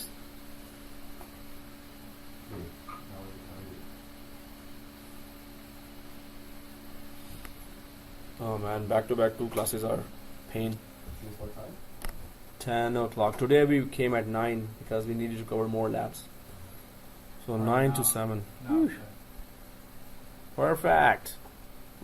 So as far as records management is concerned, it shows, it just gathers those links, URLs here. It has those URLs, but you know what send to connection is? Send to connections allow content to be submitted to sites with a configured content organizer. Send to connections will appear as locations that content can be submitted to when configuring information management policy. So optionally, you can make send to connections available for users to manage submit content. So send to, normally if I have a Microsoft Word document here and it is a Word online here, now I don't have a Word online, but I have a Microsoft Word document.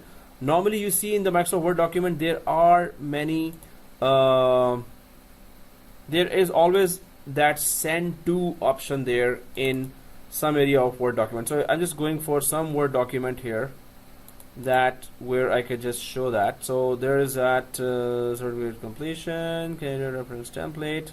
So I go to some Word document, it is older one, checklist template, okay, docx. So I go there, normally there is a send to option there, right? So enable editing, and there was a view.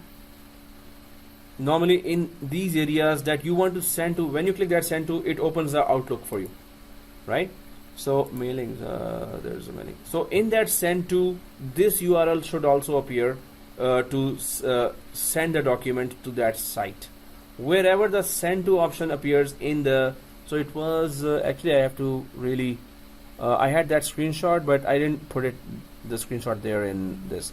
But the send to option button normally appears here, and you have to, what it does is, if the send to button is there, this document which the send to is clicked on, this document is automatically submitted to that site, record center site.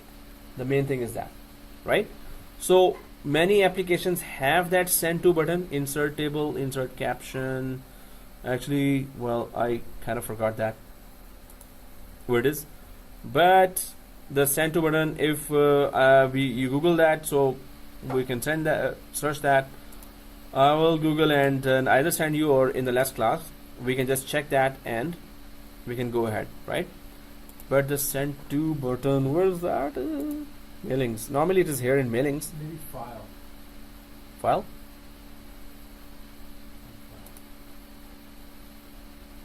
Convert, protect document, check for issues, manage document. Recover, check for issues. Well, okay, I'm just gonna Google that. If we Google that, it's gonna be very easily found, but right now I Maybe can. on the left side, but share? No. No. Could be OneDrive, no. No. So normally it appears here on the top, Mhm. that in those areas that you want to send to, and then if you have online Microsoft Word from Office 365, only then it will send to the SharePoint Record Center site. I'm just opening a local document that will never know that send to button will take us. It will just open a local Outlook application there, right? So I will search that, and either I will email you that, or in the next class we can just check it out in 5 minutes and go ahead and do that.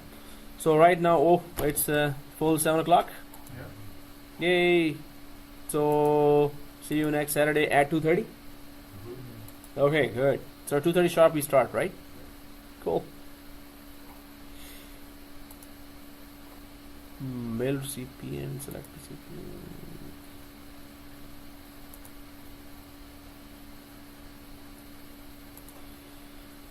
Okay.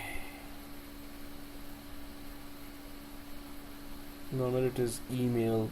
We normally email that. Oh, this is not an online Office document, and there is no Outlook inside. That's why it's not showing here. Well, okay. So let's pack up and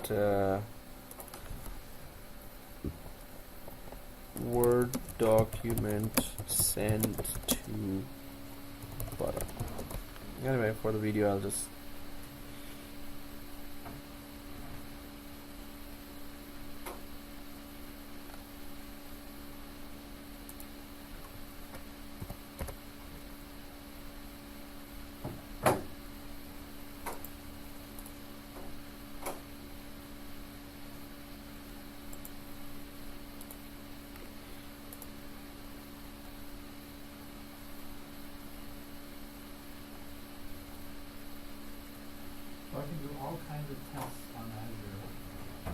Yeah. They have it set up. As long as I delete it before the billing cycle. Yes.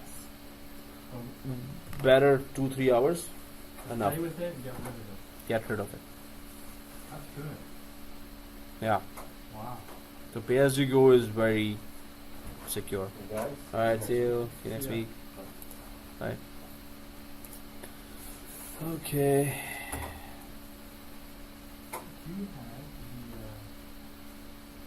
Mm-hmm. the BCE for your Office 365 question? Yeah. I'll give you now. And then Windows 10, 697, 698, do you have it? If you have the code, yeah.